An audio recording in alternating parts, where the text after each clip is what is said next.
Ladies and gentlemen, recorded in Fredericton, New Brunswick, Canada, it's time for Fight Night Picks with your hosts, Craig and Matt Allen. And welcome back with Fight Night Picks. I am so excited to be back after a nice week away. We have a big time card coming up with 15 fights on the docket.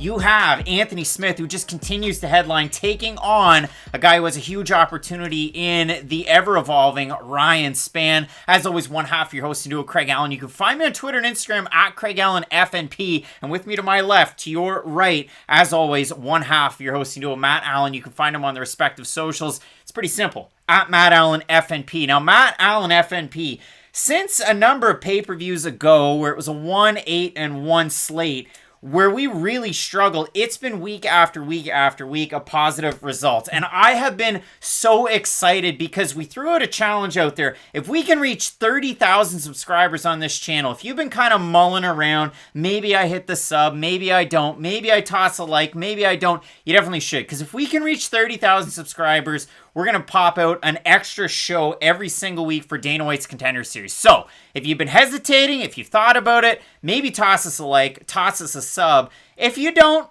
it hurts a little bit, but tell a friend too. If you like this stuff, hopefully your friends will also like it. Because if you then tell one friend, then hopefully they'll tell another friend. And that's how channels like us end up growing over time. But we are so happy that you guys have been enjoying this content up and until now. And hopefully you will get some enjoyment out of this weekend's card. Because I know we're both fairly excited for it. I know it's not the biggest card headline or name value wise. I know we both have seen a lot of Anthony Smith fights. He's one of those headliners who the UFC just kind of trusts at this point to throw into a 5-round fight. And it's like, oh, Anthony Smith, it's at least going to be entertaining. And like you had mentioned, this is a massive opportunity for Ryan Spann. And for Anthony Smith, sometimes you go overseas, you knock out Shogun Rua, sometimes you end up fighting Glover Teixeira, and it's just an absolute bloodbath. But overall, 15 total fights. I went over to Fight Matrix to get ready for this one. They have a rating scale out of 5 stars. And just to preface this, UFC 267 and UFC 268 that are coming up,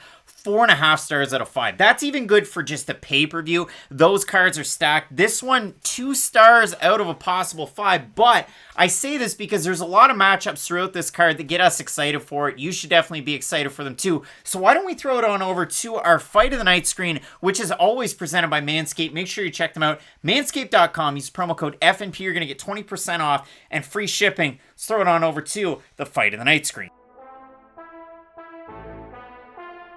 We've been spending most of our lives living in a, we'll normally say striker's paradise, but a grappler's paradise. I love this fight. We have Arman Tsarukyan taking on Christos Giagos, guys that have trained at Black House MMA in the past. For Christos Giagos getting ready for this one, he's in Florida. For Arman Tsarukyan, also in Florida. That's a crazy thing. Giagos now out of Sanford MMA, Tsarukyan out of American Top Team. And what you love out of both of their games, dynamic on the feet, but even more so in the grappling exchanges. I love this fight. This should be a really fun fight. These are two guys who are both outside the top 15, but they're not so far away from that top. Exactly. They're knocking on the top 15's door because Arman Tsarukyan has shown the skill set and shown the ability that he can compete with those top guys. Just look at his UFC debut against Islam Makhachev. That was a phenomenal fight, and that was a fight that it's so much fun going back and watching that fight because it makes you remember how good Tsarukyan was coming into the UFC. And for Giagos, a bit of a different career trajectory. This is his second run in the UFC, of course, but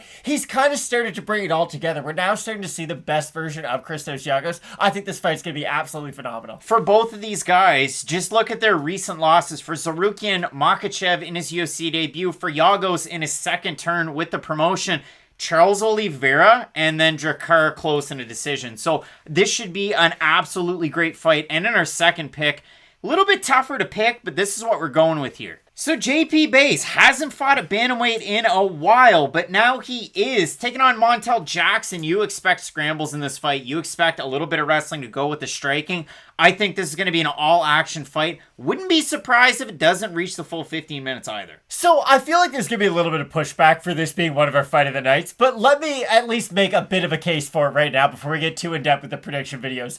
JP Buys looked terrible in his UFC debut, and I think that's fair to say. So he has a lot to prove this time out, and Montel Jackson is such a fun fighter to watch. He's got the striking, he's got the grappling, like you mentioned. The scramble should make this a very, very fun fight, but this is a dangerous fight for JP Buys to be taking after his really one-sided loss to Bruno Silva, so I do think that we're going to see a phenomenal fight. Pure Vita BJJ's own Montel Jackson taking on JP Buys, has been at Extreme Couture for a bit, and the same thing could be said about his wife's debut, Cheyenne Buys, when she took on Montserrat Ruiz or Conejo, and then she comes back out and looks amazing her second time out with a little bit of time at Extreme Couture. So I can't wait for this fight, and it's a great card overall. Fight of the night screen, as always, presented by Manscaped. You can check them out at manscaped.com. Use the promo code FNP. You're going to get 20% off your order and free shipping, and I think you should check it out. You really should.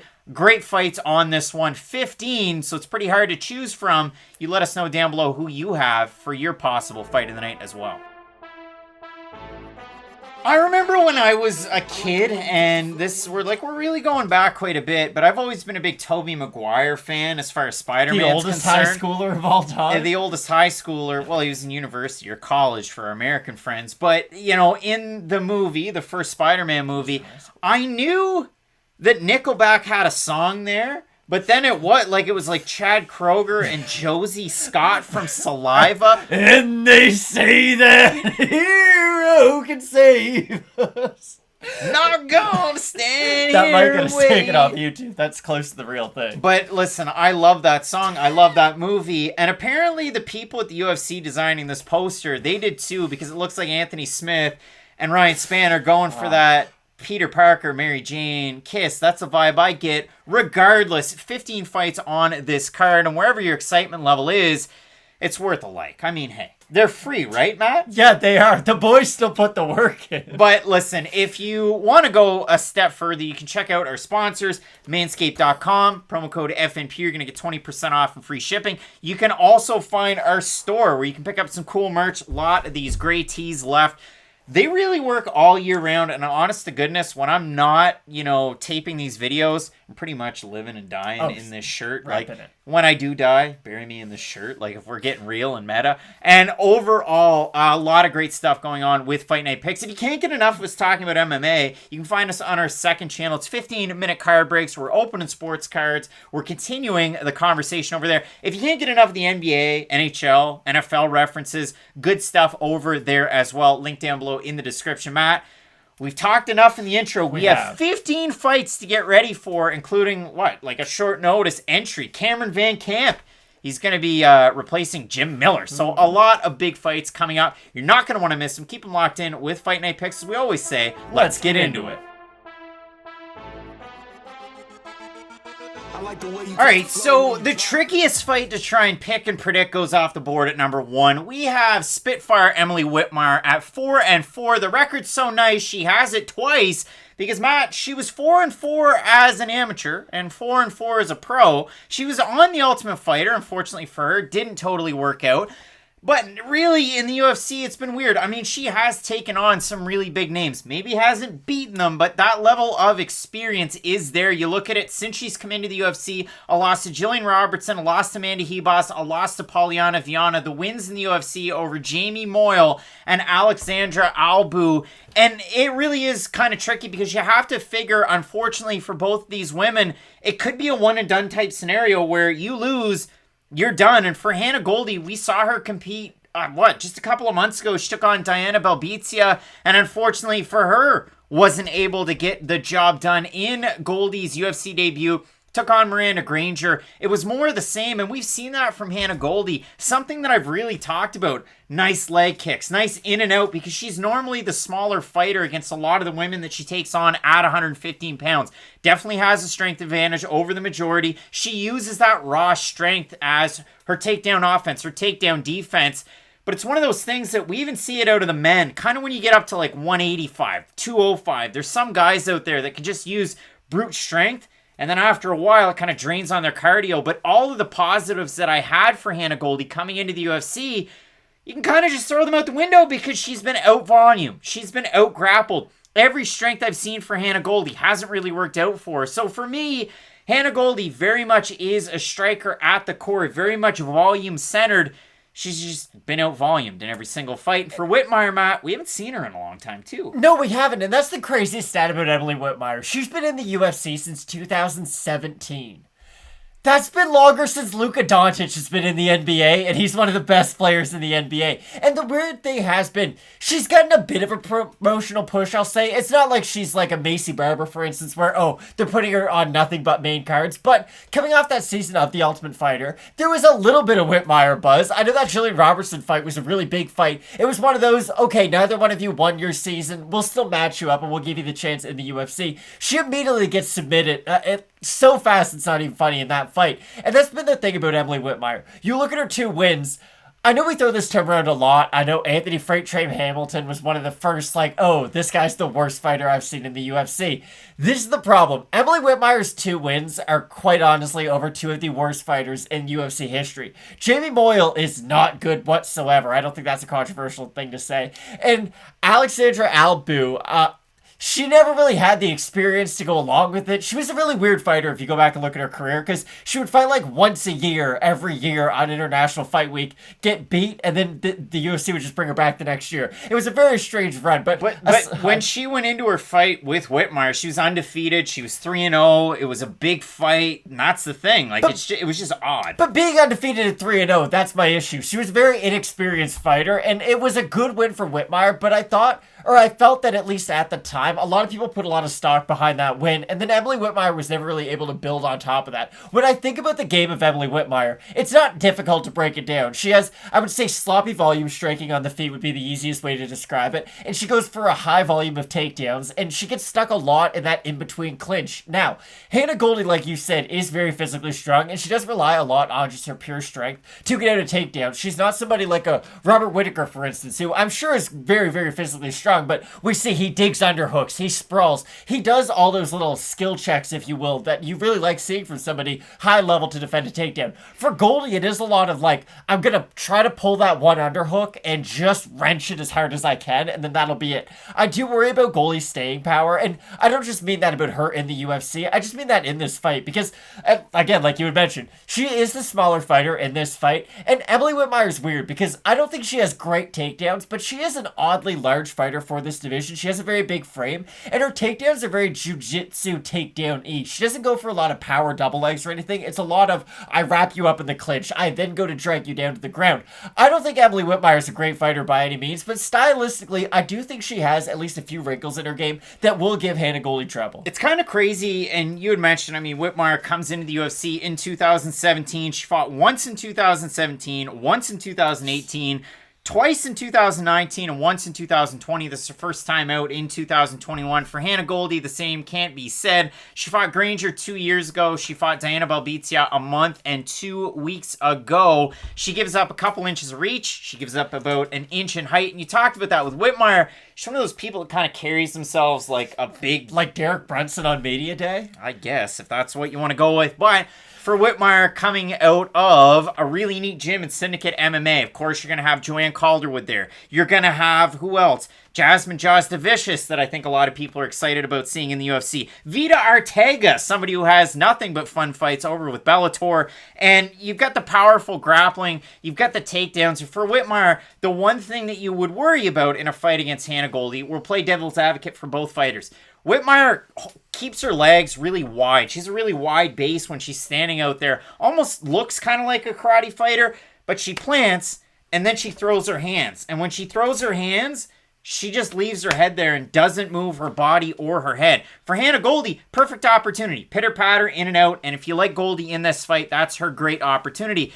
The other thing for Hannah Goldy, she can get backed up really easily. That's a great opportunity for Whitmire to kind of really close that gap. That's when you do have to worry when you're taking on somebody like Goldy. But for Goldy, out of her 5 wins, 4 by decision, 1 by knockout. For Whitmire, she's a threat to get submitted. I think that's fair to say. You look at the losses, that's the primary way that she is losing. So it'll be interesting to see how much Goldy's invested in her grappling over with Fusion XL in Florida to get ready for a fight like this, Matt. It really is a tricky one. But again, I look at it, if you like Goldy, she continues to get beat at her own game. She gets stifled. She gets not necessarily out-grappled, but she gets beat for minutes on end.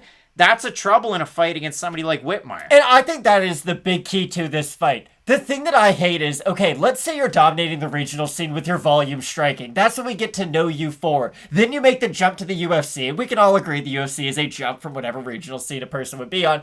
And then the thing that you're supposed to be having success with isn't only maybe just on par with other people. Other people are now starting to beat you at the thing that you were originally having success with. That's been the problem with Hannah Goldy. I remember before the Miranda Granger fight, we were both talking about how Hannah Goldy has all the tools to beat someone like Miranda Granger.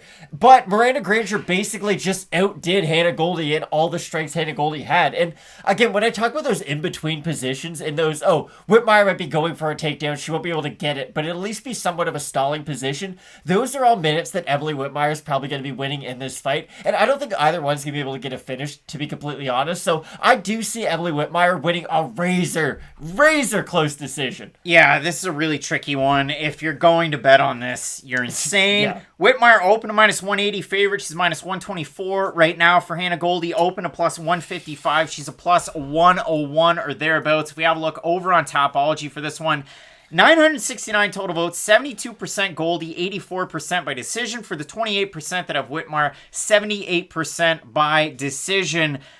I mean, it really is a tricky fight. I've been with Hannah Goldy in both of her last fights. I thought she beat Granger, she loses. I thought she beat Belbizia, who made big advancements in her game, especially moving down to 115 pounds. So credit where it's due to the Romanian fighting out of Canada in Diana Belbizia. But yeah, I look at this fight, it really is tricky. For Whitmire, she does have a background in wrestling coming from the Pacific Northwest. I like the training out of Syndicate for this fight. So I'll go against the grain of the fan vote. I'll go with the odds, but I bet you once this one comes into Fight Night, you've seen those odds close in. I don't know if we'll see Goldy as a favorite just based on the record that's not so sexy for Emily Whitmire. But yeah, for me, I've got Whitmire in this fight. I think she's going to be able to really kind of tighten things up, really going to be able to close the distance and make this one boring.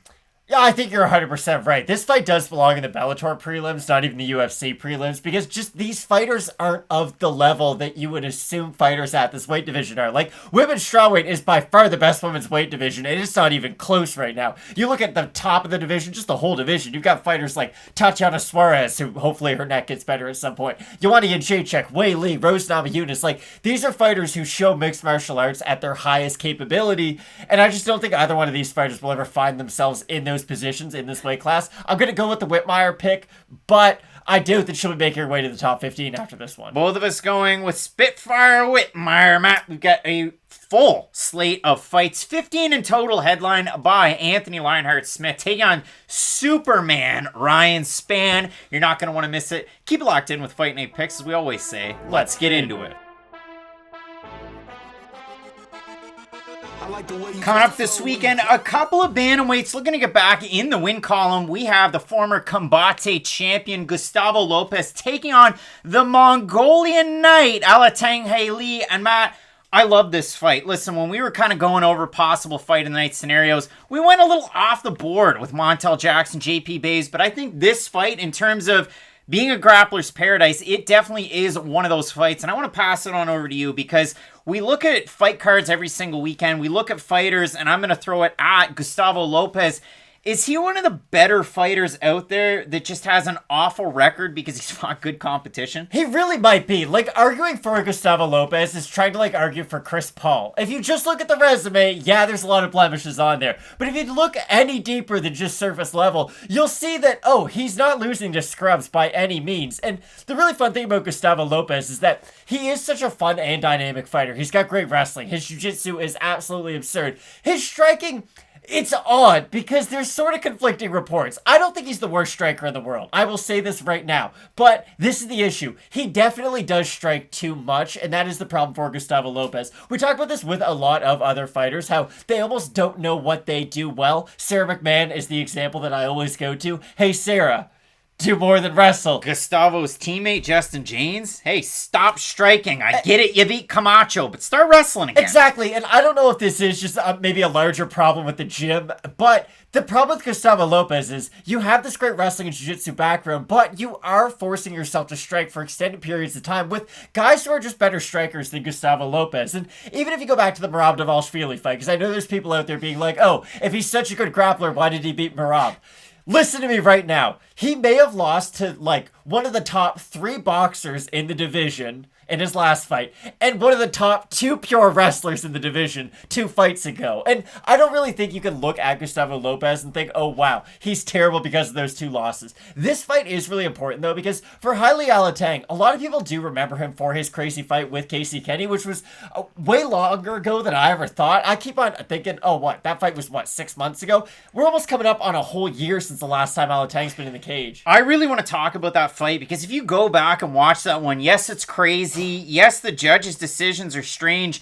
Do you know how weird that one is? One of those judges had 2 rounds at a 10-8. The overall score is 30-25, 30-26, 30-27. That's not good, but if you're looking at it for Alateng Hailey, I mean, hey, Casey Kenny's a good talent. On any given day, he's a 10 to 15 type guy. Maybe he could beat a guy in the top 10 if he went back to his base, which is wrestling. But for Alateng Hailey, the fights in the UFC, he beat Dana Bakary. That's a great fight if you want to go back and watch that. Then he fights Ryan Benoit, beats him by split decision. And then you lose to Casey Kenny.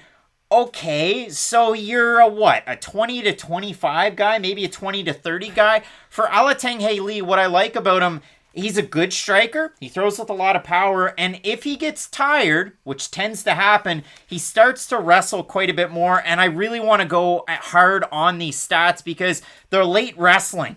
3 out of 7 of his takedowns he was able to get in round 3 against Dana Bakary. 4 of his 12 takedowns against Ryan Benoit, those are in the 3rd round too. He likes to put a stamp on them. Dana White definitely hates Alateng Hailey's 3rd rounds. I mean, it's like Brendan Loughnane. I could win impressively, or if I just go to my base and I start taking guys down, I could just win the fight. For him, that's what he's been going for throughout his UFC tenure, his short 3-fight tenure. But man, both guys are really in a tricky spot here. I'm telling you right now, if Heilialateng shoots a lazy, tired takedown on Gustavo Lopez, he's getting choked out. That is the real big key to this fight. And I'm really glad you brought it up, because the thing about Alateng is he does wrestle the further into fights that he does get. And that's going to be a big strength for Gustavo Lopez, because the more that they're grappling, or I won't say just the more that they're grappling, because I do think Alateng can at least defend takedown attempts and scramble a little bit. But in those scrambles, I do think that's where Lopez is going to have a lot of his success. If Alateng shoots for the initial takedown, and if Lopez can sprawl, even if he can try to defend it with some kind of a submission, kind of like Vicente Luque on Michael Chiesa, just make him work and make him think about all those different chokes that Lopez has, I think he can make this a really tough fight for Heilialateng. And the thing about Alateng that, and I'm not trying to be a contrarian here, I know I call Craig out for this all the time about how if there's a split decision, Craig probably thought the guy who lost won. But I really did think Ryan Benoit beat Heilialateng. And I know I predict Ryan Benoit wins every time, and he never does on this channel. But that was one of those fights where even Ryan Benoit, who is a guy who doesn't have great volume, we've seen him in some fights get outworked, he outworked Heilialateng on the feet. And that was a weird fight because Ryan Benoit has great power, and if he hits you hard, he can put you down. But he was starting to string together combinations and having some success on the feet. And that really did come down to the cardio aspect of their fight. And that's what I think this fight's going to come down to. If Alateng can outlast the initial takedowns and scrambles of Gustavo Lopez, I do think he can have success in the 2nd and 3rd round volume striking on the outside. But the issue is that I'm trusting him to become a volume striker, and he hasn't shown that ability throughout his first 3 UFC fights. I guess he did a little bit in that Casey Kenny one, but a lot of that fight was Kenny's throwing 3-4 punch combinations, and Alateng's just kind of answering with 1 to keep Kenny off of him, and Kenny's strikes end up being like 200 and Alateng's for 50. Yeah, 50 looks nice, but if you're only retaliating 1 to every 4 landed, it's not really great at the end of the day. I think Heilialateng The best version of him, I do agree, could be like a 25 to 30 guy. I just don't think we've really seen that guy in the UFC up until this point. And I know Gustavo Lopez has bad losses on his record, got knocked out by Andre Ewell, got beat by Adrian Yanez, but I still think I gotta pick Gustavo Lopez in this one. The thing that I absolutely love, Gustavo Lopez, he's been in Extreme Couture for a very long time, but Heilialateng Hailey decided, I'm going to go into that Spotify playlist. I'm going to throw some David Bowie in there. I'm going to make some changes. He did. Because he had to make some changes. And he decided to go to Fight Ready MMA, one of my favorite gyms out there in this world in Arizona. And the guys that are in the pictures just warm the cockles of my heart. Matt, we have Eddie Cha. But then we have Eric Albarracin, and he only kind of works with some guys there. The Pitbull brothers, Bruno Silva, some decent fighters along the list. Also, Hunter Azure. I think that's a perfect training partner for a fight like this. So I'll leave you with that. I look at the odds for this fight. They opened at par for both guys, so minus 110. Right now, you have Lopez at a plus 101 or thereabouts. You have Heilialateng at a minus 123. If we look at the Tapology votes, surprised us, they are to you. 979 total votes, 71% with Alateng, 82% by decision. For the 29% that have Lopez, 70% by decision. Matt, it seems like we might be split on this pick, but I do like Heilialateng Hailey as far as his striking is concerned. I definitely don't like, as we mentioned, the wrestling late, and that's been a point in his fight with Benoit, in his fight with Dana Bakary. But in his last fight, yeah, it was just, man, like he just kind of got put behind the 8 ball. But like you said, it's been a long time away. He has been at Fight Ready, getting ready for this one for quite some time. I like that camp change for Heilialateng. And for those reasons, I like him in this fight. But I mean, man, I see this as a razor-tight fight, and where those opening odds are at, I can't disagree. I think Heilialateng can have success on the feet for as long as the fight stays there, but I do think at some point this fight will become somewhat of a grappling match, and when it comes to the grappling, I don't think Hailey can stay at least consistent or stay sustainable with his grappling with Gustavo Lopez. Lopez is a really tricky grappler on the mat. He's got to go for arms, go for necks. He's got a plethora of different chokes on his resume. We're going to talk about Anthony Burchak throughout this because Gustavo Lopez fought him, beat him. That was short notice. And then he took on one really tough out in Tony Gravely and he got knocked out. But at the base, Anthony Burchak is a great jiu-jitsu player, and he competes in jiu-jitsu tournaments all the time. Gustavo Lopez submitted him fairly quickly. He did, and again, I really do think that Lopez has that, like, nth degree of grappling in this division, so I will go with Lopez as the slight underdog in Matt this one. going with Gustavo Lopez. I've got Heilialateng Hailey in this one. We want to hear from you down below in the comments section. Do you like Matt's hat? Do you like my hair? Who do you have to win in this fight? You let us know. We're split on the pick. We've got a big-time slate ahead. 15 total fights, including Anthony Lionheart-Smith taking on Superman Ryan Spann. You're not going to want to miss it. Keep it locked in with Fight Night Picks, as we always say. Let's get into it. Couple of guys at 170 pounds coming off huge wins in their last time out. We have Impa Kasanganay representing Sanford MMA taking on Carlston Harris. This is a guy coming into the UFC. I know we were both really excited. And listen, pats on the back because we had him to beat Christian Aguilera. And did he ever? Looked amazing in that fight. Went with his patented, what was it, anaconda choke in that one. His win to get into the UFC was a Darce over, was it a Khabib Nurmagomedov type fighter in the EFC and UAE Warriors card that was co-promoted? Yes, it was. And Matt, because this is Carlston Harris' second time out, we're going to throw it on over to a rookie review sponsored by our own 15-minute card breaks. You can check out our second channel down below in the comments section. But really important to learn about Harris and his journey into the UFC. Then we can focus on that ever-important Aguilera fight. Throw it on back to the rookie review. Really interesting fight in this one because for Carlston Harris, he was one of those guys that was featured on not Dana White's looking for a fight. It was Dana White's looking FWD to a fight. I'm assuming that's forward, but if you go back and you look at his last win, he picked up the big finish over Segid Izagamev, who was 17-1. That was on a co-promoted EFC, which was Eagles and UAE Warriors card, and it was taking place on Fight Island in and around the time when Dana White tried to go all LeBron James on ABC and had the decision with Khabib Nurmagomedov, where they shut a white door in a boardroom, had a chat, made everybody feel like Khabib was coming back, and then in the end, he wasn't. Carlston Harris gets contract. And if you've ever watched him fight, this guy has a really neat style where he's looking to take you down, he's looking to grind you out, and he does have plenty of finish wins. You look at it, I mean, 15 total, 8 of them by finish, 4 by knockout, 4 by submission, but very much a grinder. He'll go in there, he'll try and snatch a leg, work for a single, work for a double, even bring you up against the cage just to try and knock down your base,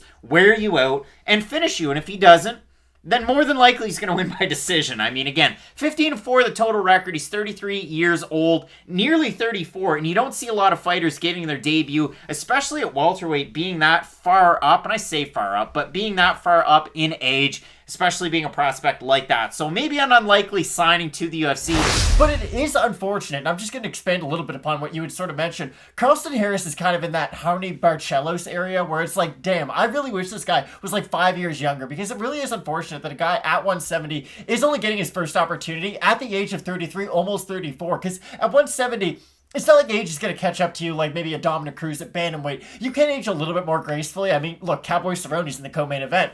But for Harris, it would have been nice if you could see him in the UFC a little bit earlier so that he could be able to do his run maybe a little bit earlier. For Carlston Harris, if he is able to get in there, get on the hips of Aguilera, and again, people hate it when I say this and I hate saying it, making it a boring fight and trying to at least extinguish some of those flames that Aguilera comes in with, I do think Carlston can get his UFC career off to the right track. If you look at Carlston Harris's 5 on in, and we talk about it, especially with the graphics, you look at it, I mean, Sagid Izagagmaev, he gets the win there, who's 17-1. Alex Santos, 9-7-1. Claudio Rocha at 12-11. That was kind of like a bounce back win, because before that, he was the Brave champ at 170. He picked up a big win over Carl Booth, a name that people might recognize out of Europe. And then he lost to Jalal Hussein Al-Salawi. And that's a guy that we've been talking about a fair bit with Fight Night Picks, I want to say, because he's kind of like the Brave CF guy that you need to know. It's either Jalal Hussein Al-Salawi or Abdul Abduragimov. We talked about him in an episode of Keeping Score, which is on our Instagram, at Fight Night Picks. But those are kind of the two guys at 170 over with Brave. For Carlston Harris, though, again, came up, had a fight with Immortal, had a fight, or some fights with Brave, with Shuto, and then he has that one fight on a big UAE Warriors card in front of the brass, Dana White, Dean Thomas, a guy who poor Khabib thought was who? Who do you think he was? Eve Edwards? He didn't know who he was. Yeah, it was really weird. And that was a weird thing to punctuate, but they also punctuated the whole Josh Fabia thing, and look how that turned out. Christian Aguilera didn't really stand a chance in that fight. No, he didn't. No, it wasn't even really close. So for Harris, you got to continue to win. I mean, we all know that. He's 34 at this point, 34 and 2 months old, taking on Impa Kasanganay. And as excited as we are about Harris and that win over Aguilera, man, Impa Kasanganay, yes, he was on the receiving end of a Twitter meme. He ended up in part of a Kanye West song, kind of. Wasn't his fault. It was Joaquin Buckley's, who's also on this card. But for Kasanganay, moved from Gym O to Sanford MMA. Moved down a weight class. First time fighting at 170 pounds. For a heavily muscled guy, you worry about him making the move down a weight class. Remember, heavily muscled guy at 135 pounds. TJ Dillashaw, he moved to 125. EPO, got knocked out. But for Kasanganay, moves down, looks all right, and then looked amazing against Sasha Palatnikov. Ended up submitting him in the second round of that fight. Didn't really give him an inch in that one either. So for Kasanganay, huge win his last time out. Harris, huge win last time out. Both of these guys implement different styles in just about every aspect of their fighting, but at the end of the day, both very athletically well-rounded. Impa Kasanganay had a bad day at work. It happens. You've had them. I've had them. But when I have a bad day at work, someone gets their food a little bit late at a brewery. When you have a bad day at work, I don't really know what you do well enough. Anyways, Impa Kasanganay didn't let his one bad moment define his whole career. And that's the really important thing about Kasanganay. He didn't just get put on a poster and then go, okay, I'm going to take my ball and go home. He made the proper improvements. And for Kasanganay, it's interesting. I feel like Sanford MMA, they're kind of like the Toronto Raptors, where they just kind of have this, like, player in mind that they want, because if they get that player, they know how to build around them. It feels like they're doing the same thing with Impa Kasanganay that they're doing with Brendan Allen. I don't need you to be a great striker, I just need you to be a good one. And hey, that really works out great. And the great thing about the Sanford move is They don't want you to become a striker just because now you go to Sanford MMA. They go, hey, we have you for 6 months. This is great. Now your striking is going to be 6 months better, but we don't need to show it right now. We're going to use our striking defensively. We're going to get into the clinch, and we're going to use your strengths to the best of their abilities. And then once you start, you make it 2, 3, 4 years with that gym, you can see how it pays off. Look at Gilbert Burns, for instance. Impa Kasanganay has really made those adjustments, and he has become a much better defensive striker on the feet. The thing about Impa Kasanganay, and I'd love to get your feedback on this, he reminds me a lot of Yoel Romero in his striking, but not with the explosion at the end of it. He's very defensively minded on the feet, and he will only focus on single shots offensively, almost in pursuit of defense. He holds his hands very high. He throws his 1-2 a lot. He will throw a kick to the body, but Impa Kasanganay is not the type of fighter who really leaves himself open and lets his opponent counter. Unless he grabs a kick, holds it for too long, and then eats one to the face, and again, cue the Twitter meme. But yeah, it is really tricky because for Harris, throws really nice leg kicks, throws decent boxing combinations, and for a guy that's not at a super gym, he's just continued to go to a smaller gym, and he continues to post results, and that's the big thing. Took on a really good level of competition. I know we talked about that in the rookie review, but I absolutely love every facet of Harris's game, and he really understands. You talk about defensive movements on the feet. Carlston Harris is one of those grapplers that you make a slight mistake, you don't get anaconda and Darce chokes easily. Those are for the greatest of grapplers. You talk about Vicente Luque a lot. He's a master of those. So for Harris, you look at it, and I really wanted to bring up athletic prowess because for Kasanganay, I bring it up, younger guy that got into MMA not that long ago, that uses some of his physical talents, but he's a decent wrestler. He's a decent striker. Now, for Kasanganay, he has a reach advantage a lot of the time. In this one, it's going to be really close. He gives up about an inch. He gives up a little bit in terms of height, but everything's pretty close. But he's one of those guys that uses long-range weapons, his kicks. He uses the kind of whip at the end of his punch. Now, is it the most powerful? Not necessarily, because he does end up going to a lot of decisions. So that could be to his detriment against a guy like Carlston Harris. You look at it at the 5-on-in. He's got that one loss to Jarrah Hussein Al-Salawi that we already talked about.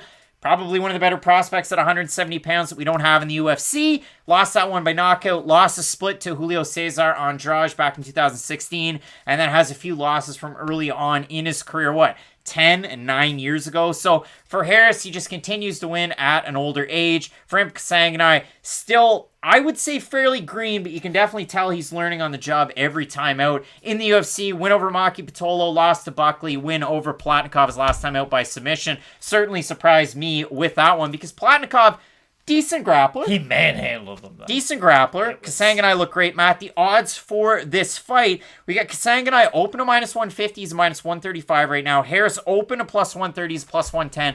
If we head on over to Tapology, it's a surprise to me because 1,021 total votes, 76% Kasanganay, 66% have him to win by decision, 26% by knockout. For the 24% that have Harris to win, 55% by submission. To me, that's kind of, Kasanganay is a huge name. Maybe people are going with name value over there because those odds are fairly close.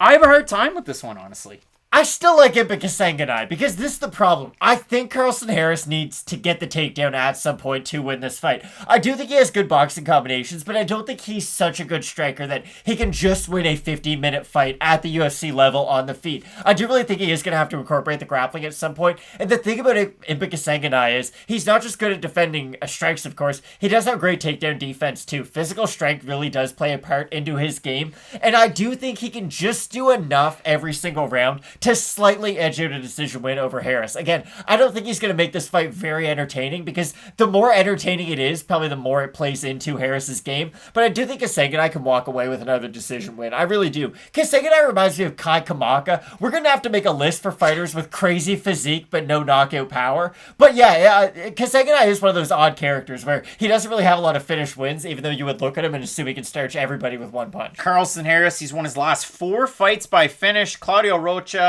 Alex Santos, Sagid, Isaac Gaimev, and then Christian Aguilera submitting him in the first round of their fight. Like I said, I have this one as a toss-up. I want to hear from you down below in the comment section on this one.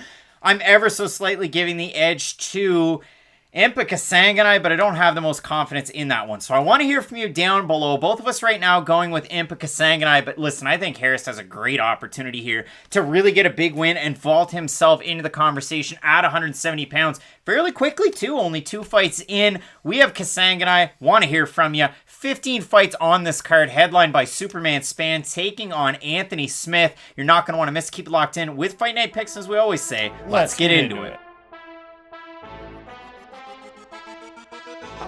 Strange fight coming up this weekend at 125 pounds. We have cold-blooded Erin Blanchfield making her UFC debut, taking on Sarah Too Sweet Alpar. And I was really excited for Blanchfield to come in on short notice, up a weight class to take on Norma Dumont.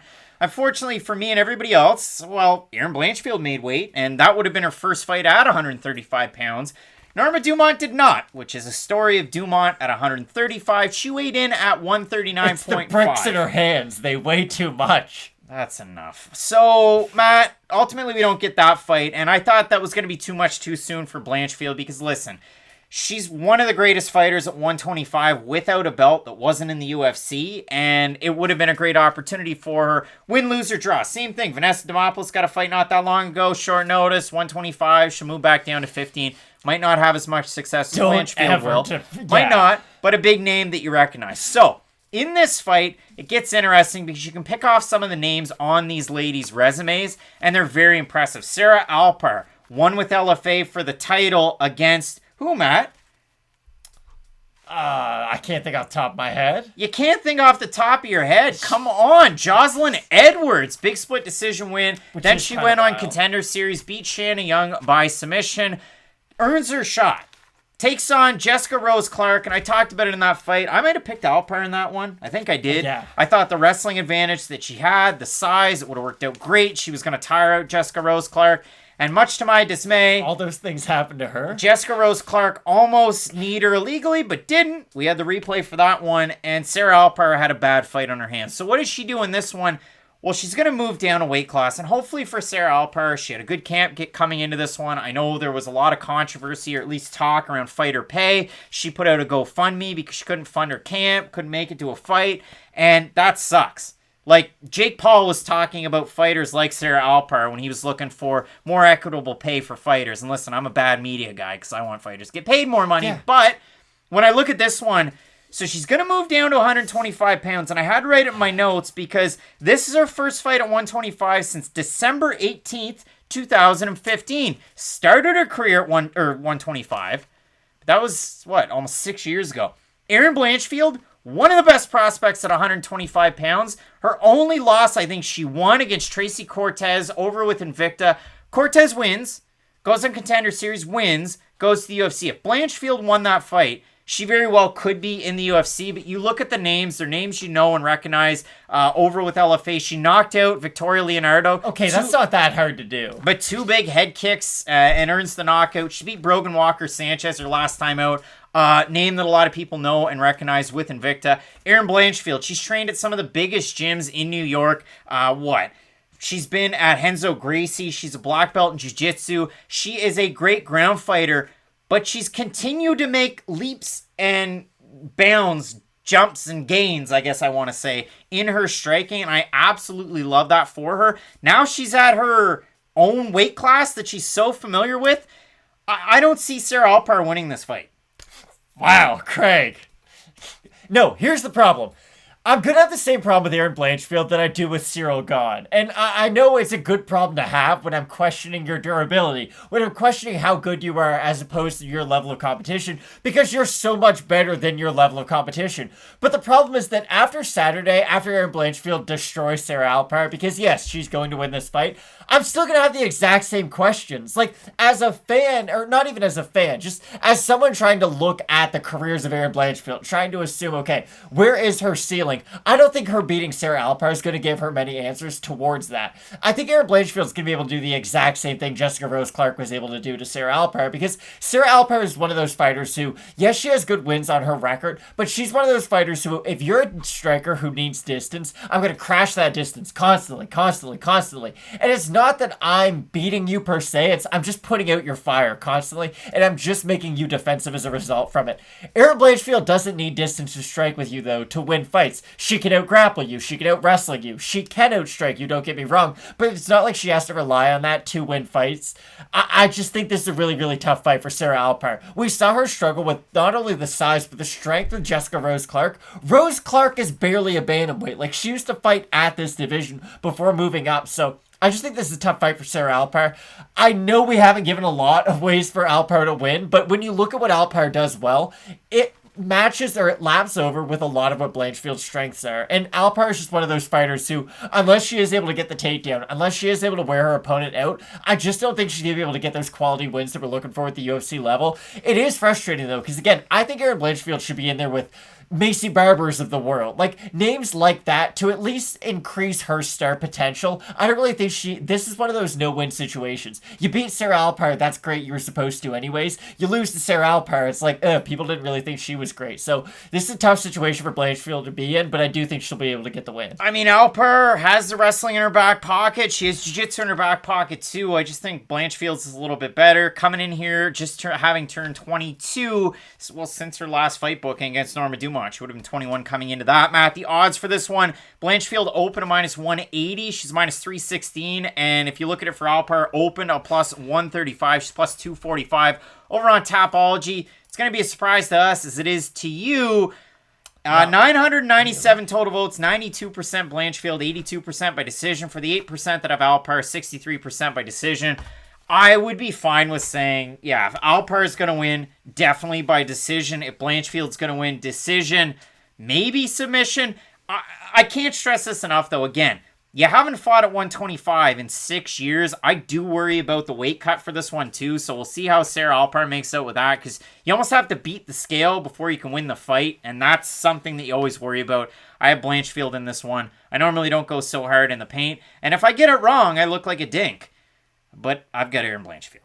Yeah, I agree. Both of us going with Erin Blanchfield to get the win. I think she has a great opportunity here to make a mark at the flyweight division and start to make a run. Let us know down below in the comments section if you think we went too hard, because normally we don't. Matt, we have 15 fights total on this card. Anthony Lionheart-Smith taking on Superman Ryan Spann up the top. You're not going to want to miss. Keep it locked in with Fight Night Picks, as we always say. Let's get into it.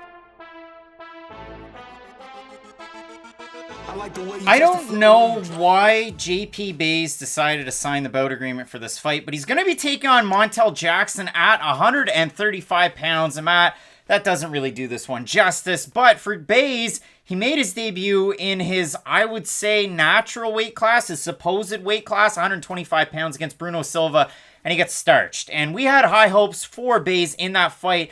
And I think it's only fair that we throw it on back to a 15-minute Card Breaks rookie review. And if you haven't checked out our second channel, you should, because we have a lot of fun and we talk about other sports. But it gives us an opportunity to look back at maybe the promise, the hopes, the dreams that we had for certain fighters. Let's throw it on back to the rookie review for JP Bays.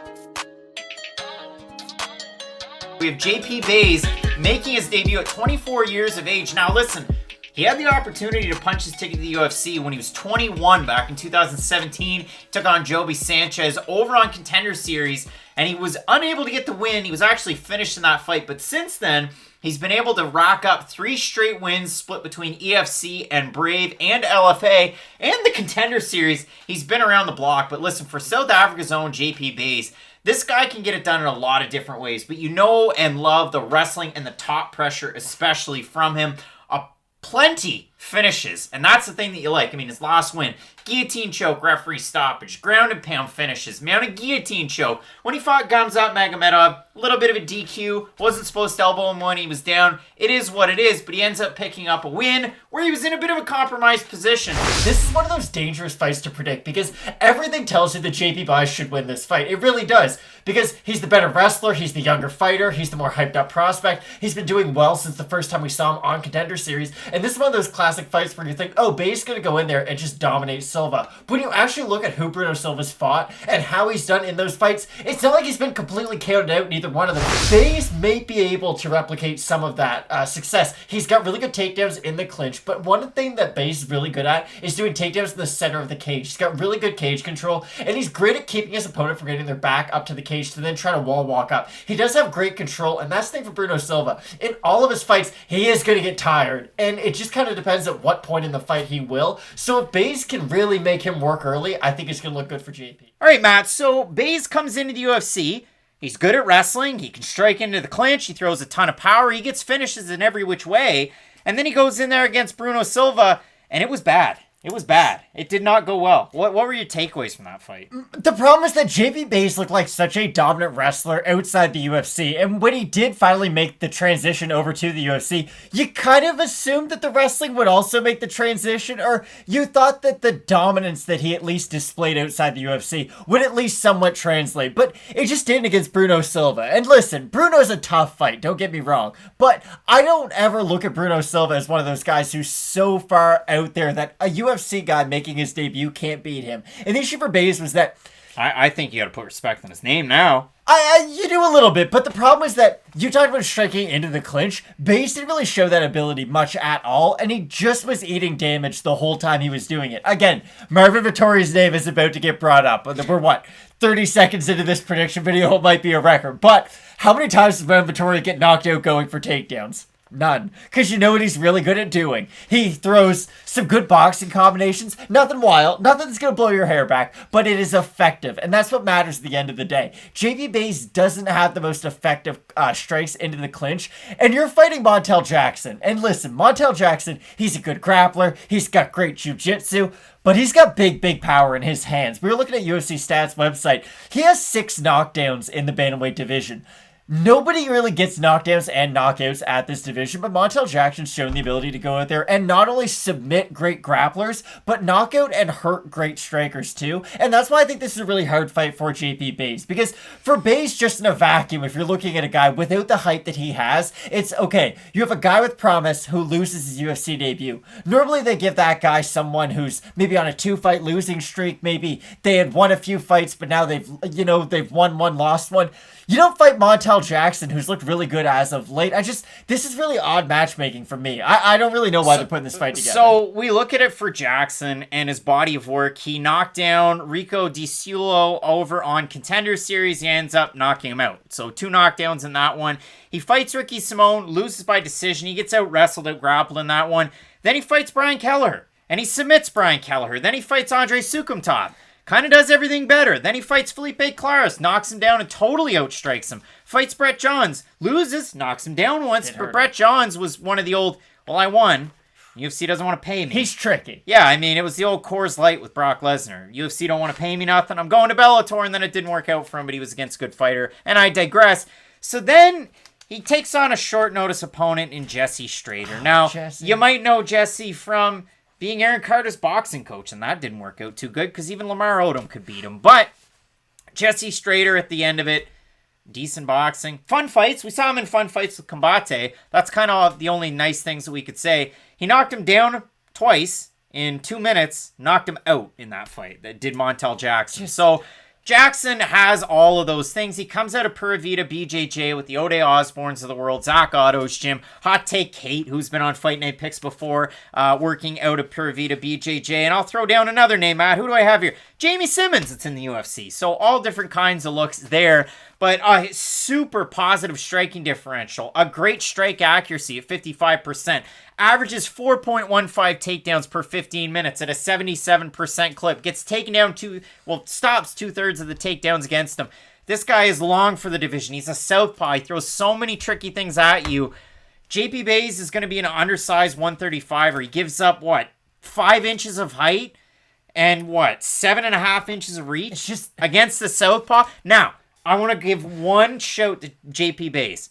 Cheyenne looked really good after going from Fortis over to Extreme Couture. JP's been at Extreme Couture for that amount of time. You're only going to train with guys that are going to help you box into the clinch, that are going to accentuate the skills and the facets of your game that are already net positive. So I think for Baze, that's a huge success, and I think we're going to see that kind of play out in his next number of fights, whether it's Eric Nixick or whoever that is coaching him over there can really put together a good game plan.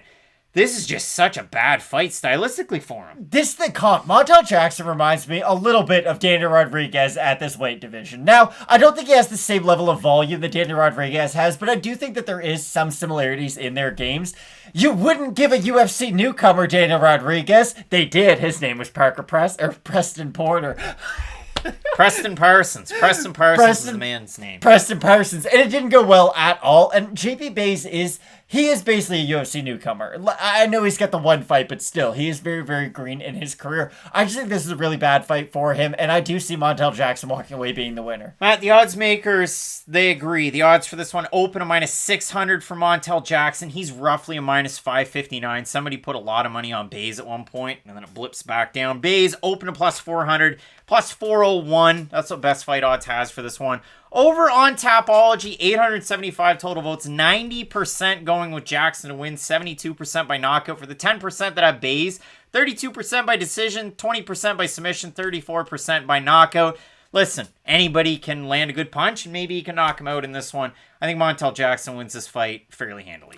Yeah, I agree 100%. Both of us going with the huge favorite. Everybody's going to razz us out over in the comments section, but you let us know. Do you have Jackson here? Are you going with JP Buys to get his first UFC win? Maybe you're feeling fiery. Maybe you're feeling lucky. Maybe you know something we don't know. We want to hear from you down below. Did that rhyme? Yes, it did, Matt. In the main event, we have Anthony Lionheart-Smith taking on Ryan Spann.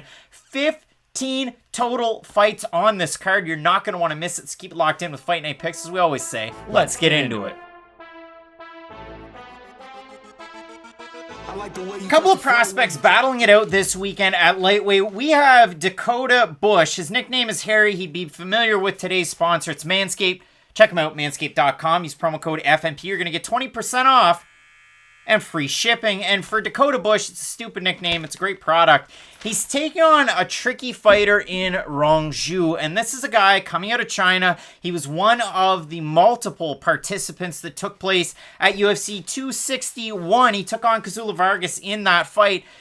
Didn't end up looking all that great. However, for both of these guys, for Rongzhu, it didn't work out for him in his debut. Kazula Vargas was just too much. For Dakota Bush, he took on Austin Hubbard on short notice. It was just too much. But they're each making their respective second times out. They're looking to make, it's a second chance at a first impression. We're going to throw it on back to the rookie review for both of these guys. From 15-minute card breaks, check out our second channel if you haven't already. And then we're going to give you an update on those two fights that they had and what we're thinking on this one in particular. We're throwing it back to the rookie review.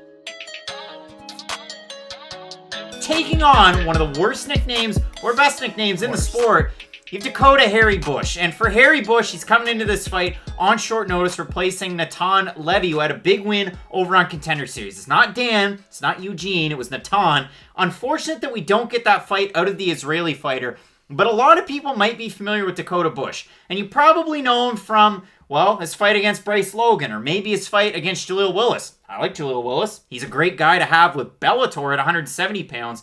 And that's the thing, for a lot of the fights that Dakota Bush has had in the lower promotions, and by lower, LFA is not very low, but it's lower than where he's at now, his opponents have missed weight. Jaleel Willis missed weight in their fight. Austin Clem missed weight in his last fight. And if you know Austin Clem, well, he really lit the fire, or at least extinguished the fire, of one Aaron Chalmers. So you look at it for Bush, he took on Clem, he finished him quickly. You look at the fight that he really struggled in, it was the one against Willis. First round, Bush probably won it. I had Bush winning it. Round 2, Willis just completely out-wrestles him and gets him to the mat. Third round, all Willis, same thing, 29-28. I know in that fight, after watching a lot of Dakota Bush interviews, was that that's the one that he really thinks about a lot. He was disappointed with his wrestling performance, so went out there and trained that exclusively. And if you look over on, the respective socials, he trains out a couple of different gyms, but I've seen it recently. He's at Westside MMA in Little Rock, training with TJ Brown, who's got a big fight coming up, training with Bryce Mitchell. You like to see stuff like that out of a guy for Dakota Bush,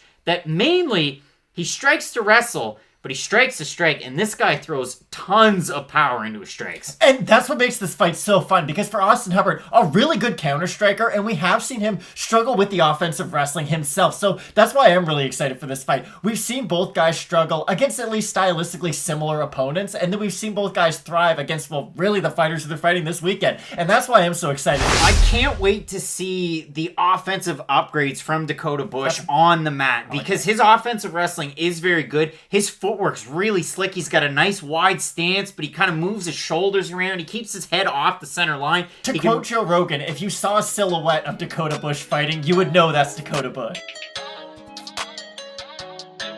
For Rongzhu, this guy is the most impressive to me out of the 3 debuting fighters out of the PI in Shanghai that I've seen. I mean, wow. I love the fights.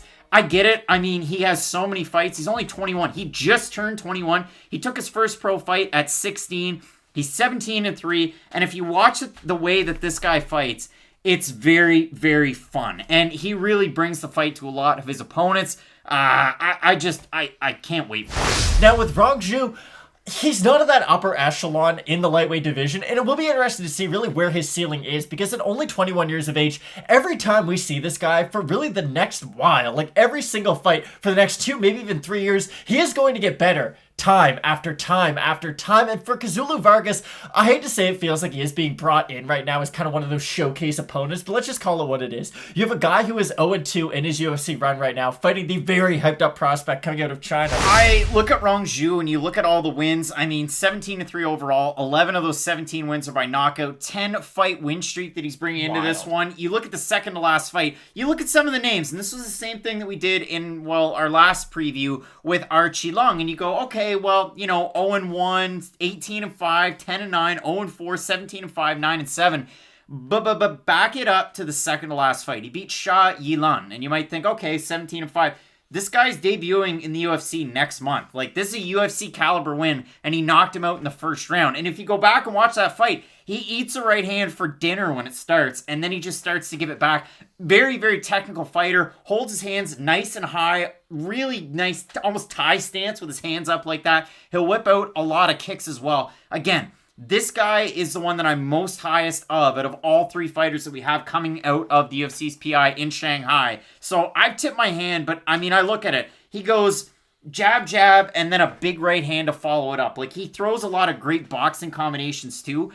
Listen, this is a guy with a ton of upside. Obviously, you can see it from the age. You can see it from the amount of fights that he's had. But he's an absolute machine. So, for Rongzhu making his debut at UFC 261, the way that it worked out was the UFC PI over in Shanghai, they had their respective champions or different fighters that were going to lead the organization into the UFC. They had Na Liang that took on Ariane Carnelossi. She got beat. They had Archie Long taking on Jeff Molina. He lost. Rongzhu, last hope, taking on Kazula Vargas. And for Rongzhu, he just wasn't able to do the things that you love to see out of him over with different organizations in China. And I was disappointed because he had nice leg kicks. He had nice volume. He had good boxing. He had bad head movement, but we knew that coming in, so that was all right. And he had decent takedowns, but Kazula Vargas was just, a guy that had success at 170 before. He was just a little bit too big, a little bit too brooding. And I remember going into that fight, I had Rongzhu big time, and it really kind of set me back a little bit with that loss. It was one of those fights, because I agree 100%. It was one of those fights that as I was watching it, I'm like, oh, everything that could go wrong did go wrong. With Rongzhu, he does have a good initial skill set, but the problem is he doesn't really have all the filler, if you know what I mean. Like, yes, he can strike on the outside. He has good accuracy with his strikes. He has good boxing. He does throw a nice leg kick. The problem is he doesn't have the elbows that mix it up when guys close the distance. He doesn't have a strong clinch game yet, at least. And it was weird. I didn't think we'd see any of his wrestling against Vargas in his last fight, but I think he was credited with like 5 takedowns in that fight. And it was a lot of him getting the takedown out of desperation and then just trying to hold on to it. Vargas would pop back up to his feet. And by the end of that fight, Vargas was 3. And by the end of that fight, Vargas was just walking down Rongzhu, and it does worry me with Zhu moving forward in the UFC. Is this somebody who is such a front runner in his fights that we're going to worry about him later on? It'll be weird in this fight against Dakota Bush because, again, Bush is a guy who, if you just look at his initial fight in the UFC against Austin Hubbard, it's not going to give you the best read on him whatsoever because, again, cardio was such a big factor in that fight. I thought he looked good, to be completely honest, starting out against Hubbard. He was landing the leg kick himself. It was weird. Both guys in that fight, great offensively with the leg kick. Neither guy cared to check a single one. But Bush was having success. The issue was that the success wasn't sustainable. Once his cardio did start to fade even a little bit, it's kind of the classic Austin Hubbard fight. What happens?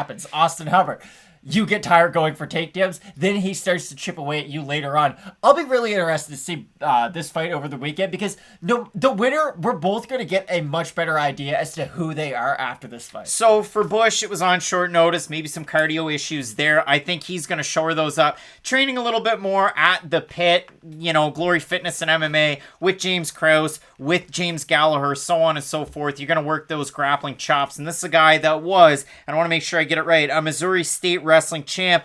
And the other thing can be said, or the same can be said for Rongzhu, who isn't training at the PI anymore. And that was a major talking point for me on Question Mark Kicks before the fighters out of the Shanghai PI made their debuts. None of their coaches were there. Like, that's huge. So for Rongzhu, not out of that PI anymore. He's actually out of American Top Team. His first post there was 18 weeks ago. And his first picture was with Dustin Poirier. So I love to see that, but I want to give credit where credit's due with some of the training partners. Magomed Karimov, Arman Tsarukyan, Mike Davis, Hanato Moicano, lots of really good fighters. But to really kind of highlight how bad his fight was with Kazula Vargas, the judges' scorecards, 30-26 and then 2 29-28. He got 2 of 3 of his takedowns in round 2, went 1 of 1 in round 3. Like you said, kind of odd maybe that he was going to wrestle like that. When the striking didn't work, at least he kind of deviated away from the game plan maybe. It just, for me, it all felt so rushed and panicked. Like, Jordan Clarkson, for instance, is a basketball player that I oddly really like, but Jordan Clarkson only does one thing well, and that's get buckets and try to break ankles. With Rongzhu, it's, if you're good at breaking ankles and getting buckets, why are you out here trying to rebound now? Like, we don't know you for your wrestling.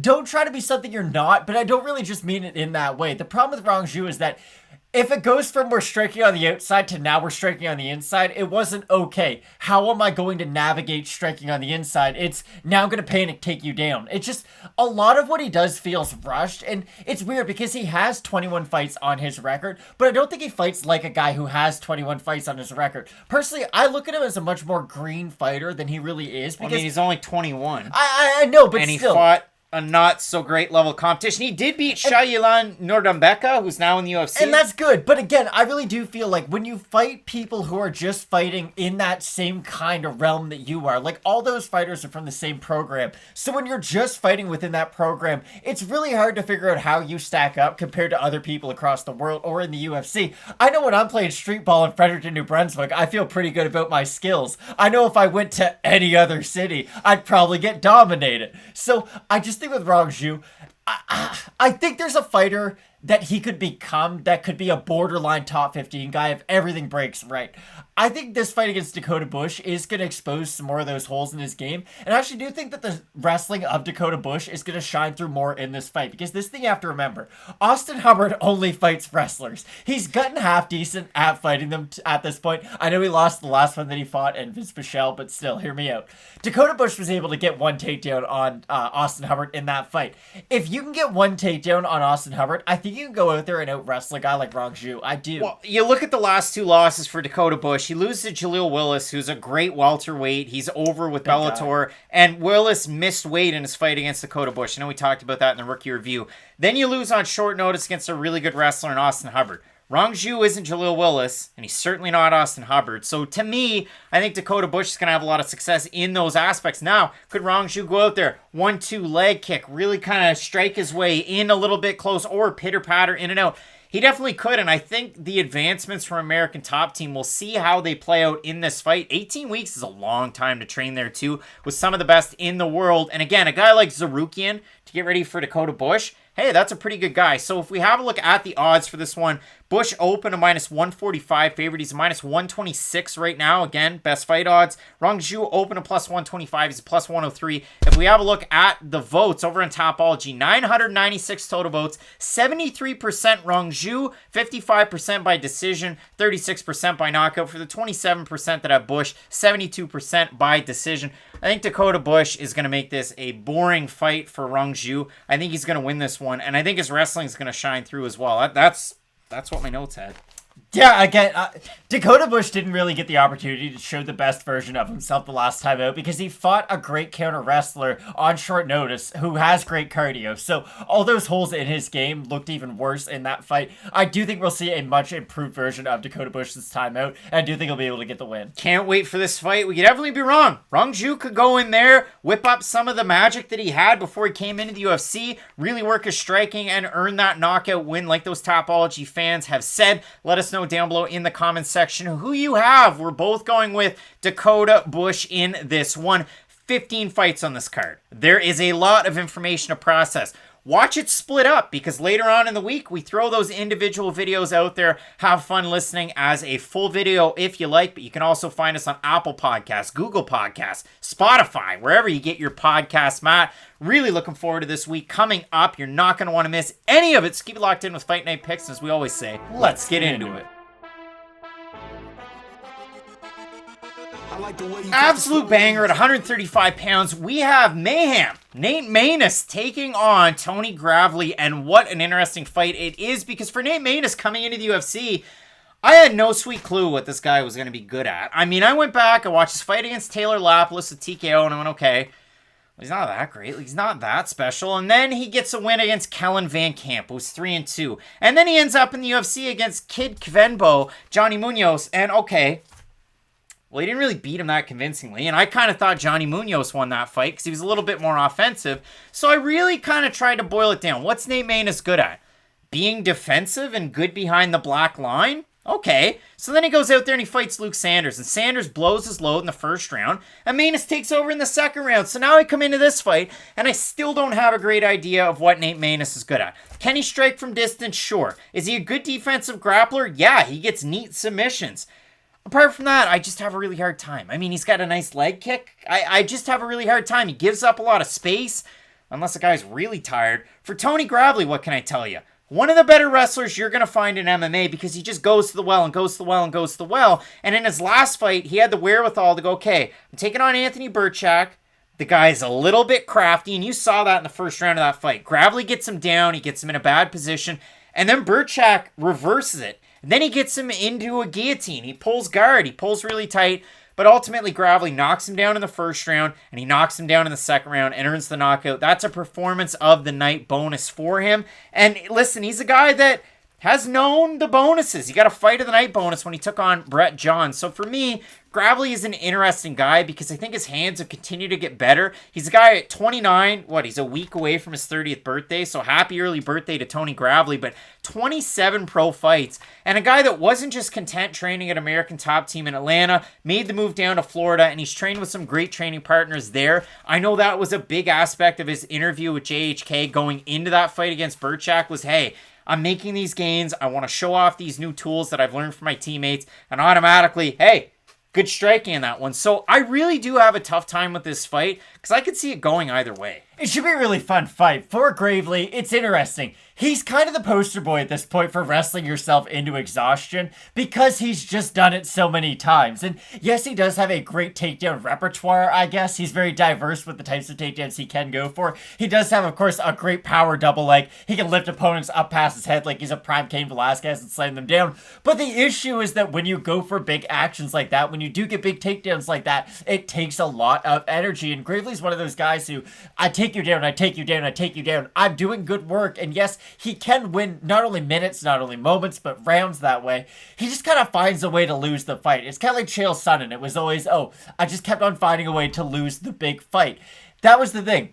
he'll look good, especially in that top position, like I mentioned. But the thing is, after he does pass I'm not going to give you a minutes threshold. I'm going to give you like a 10 takedown attempts threshold, because that really is the key for Gravely. I do like how his striking has improved, because now he's finding ways to explode into the pocket. It's not just I have to reach my hands down and reach for takedowns. He's finding the way to close the distance with his hands. And I'm not going to say it's just like Chad Mendes, but he's starting to incorporate some Mendes-esque like portions into his game, and that's something that you love to see for someone with the wrestling of Gravely. This just will be a really interesting fight, because for Maness, you know how good his jiu-jitsu is. I myself underrated it going into that Luke Sanders fight, because hey, I thought Luke Sanders is going to win a lot of fights in the UFC, and it just never really worked out for him. But he's one of those fighters that Gravely has traditionally struggled with in the past, where, okay, I'm taking you down, I'm having success in top position, and the next thing you know, you go for like a leg lock that forces me to give my back, it creates a scramble, next thing you know, Maness has Gravely's back and he's choking him out.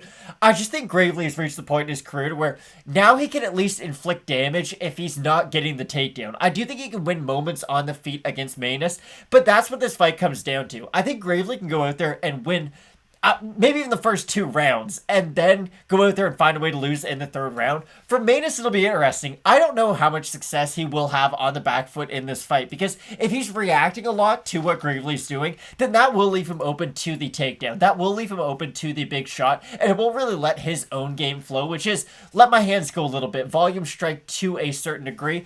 I think this is a really interesting fight. I do think Maness has a huge opportunity, because I don't really think Nate Maness is at the point to where he should be fighting a guy like Tony Gravely. Tony Gravely, at least to me, has proved that he's in that, like, I don't want to say 15's the ceiling of his cap, but can I say like 22 to 30 range maybe? Like, I think he's at least going in there with former top 15 guys, and I do think this should be a really entertaining fight, though. For Gravely, I gotta be honest, I think it's lazy to say that the gas tank's such an issue, because I mean, I look at the losses. He lost to Pat Sabatini in his 2nd pro fight. He lost to Ricky Bandejas. He lost to Marab. He lost to Manny Bermudez. He lost to Patchy Mix. These are all on the regional scene, and then since that Patchy Mix loss in 2018, he's only lost 1 fight to Brett Johns near the end, but he beat James Quigg, Bruno Fajeda, Draco Rodriguez, Cody Nordby, Chris Moutinho, that you know and love. That was a 5-round fight. Darren Mima, Ray Rodriguez, who were at 7. Geraldo De Freitas, Anthony Burchak, and he was supposed to fight Nate Maness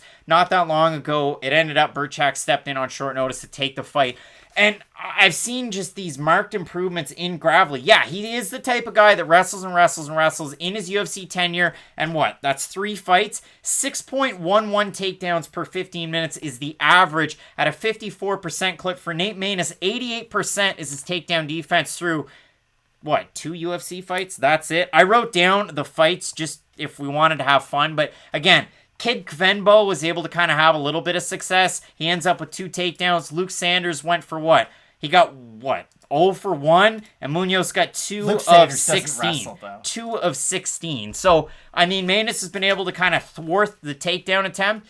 But man, Tony Gravely is one of those guys that, like, he just keeps on a-coming. It's like the train. It's like the wind. It's like the tide. It just keeps coming. Now, I know you've struggled with erosion on the show, and I keep slighting you. So I'm going to give you a net positive here. Gravely, yeah, is he going to be a top 15 guy? I don't know. I could say the exact same thing about Nate Maness, and this is one of those, like, gut check type of fights. Like, this really is going to determine their entire UFC path in this one. That's why I've got to side with the experience factor of Gravely. He's been in there with guys at least somewhat similar to Maness in the past. And again, he has the key, which is the wrestling. I really do think Maness has to get into some kind of a grappling exchange to win this fight. And yes, there will be takedowns in this fight. Don't get me wrong. This will not just be a striking affair. But Gravely has the key, if you will, to decide whether or not this fight takes place on the feet or on the mat. And I do think that's why he's going to be able to win this fight. If he's having success on the feet, then he's the one who can decide, okay, this is now going to be a kickboxing fight. And if he is starting to get boxed up a little bit on his entries, then he can decide, okay, we're now taking this to the mat. Now, I wouldn't like that part of the game plan as much as I would like him winning on the feet. But I do think Gravely's experience will be able to win this one for him. Tony Gravely, open to minus 225. He's now minus 191 over in best fight odds. For Nate Maness, open to plus 190. He's now plus 157. Does any of that surprise you? Not really. Again, I really do think that the experience factor of Gravely is a massive X factor for him in this fight. And for Maness, again, there is still somewhat of an unknown out there. Like you said, it is just kind of hard to give you a great assessment of his skill set. But I've liked what I've seen out of Gravely so far. And like you said, he's made improvements throughout his UFC tenure, and you can't say enough about that. The Tapology votes, they're surprised us. They are to you. 958 total votes, 54% Maness, 75% by decision for the 46% that have Gravely, 57% by decision, 31% by knockout. I like Tony Gravely in this fight, but again, Maness is going to have a 5-inch height advantage, a little bit of an advantage in the reach as well. Is Gravely going to be able to box himself into that distance where he's able to own the fight? I'm assuming so. I don't have a crystal ball. I'm not a clairvoyant, but that's what I'm going with here. Yeah, I agree. Matt really leaving a cliffhanger there. If you like Nate Maness in this fight, if you like Tony Gravely in this fight, you let us know down below in the comments section. Both of us going Gravely here. 15 total fights. We got a lot of them coming up that you're not going to want to miss, so keep it locked in with Fight Night Picks. And as we always say, let's get into it.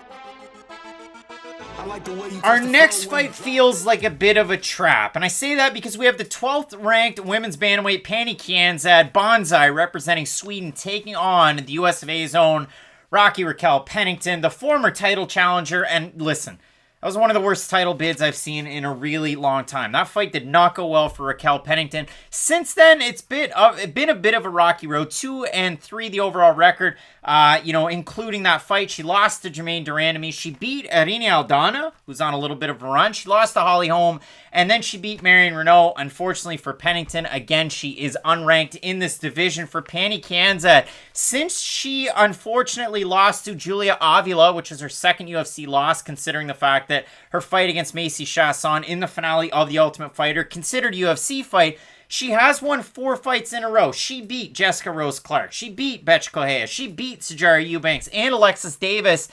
Now, I was one of the few that did score that fight 29-28 for Alexis Davis against Kianzad, but it was a very close fight. Alexis Davis is somebody that always wins the second round, and if she can build up just enough momentum, she'll win the third, and she will beat you.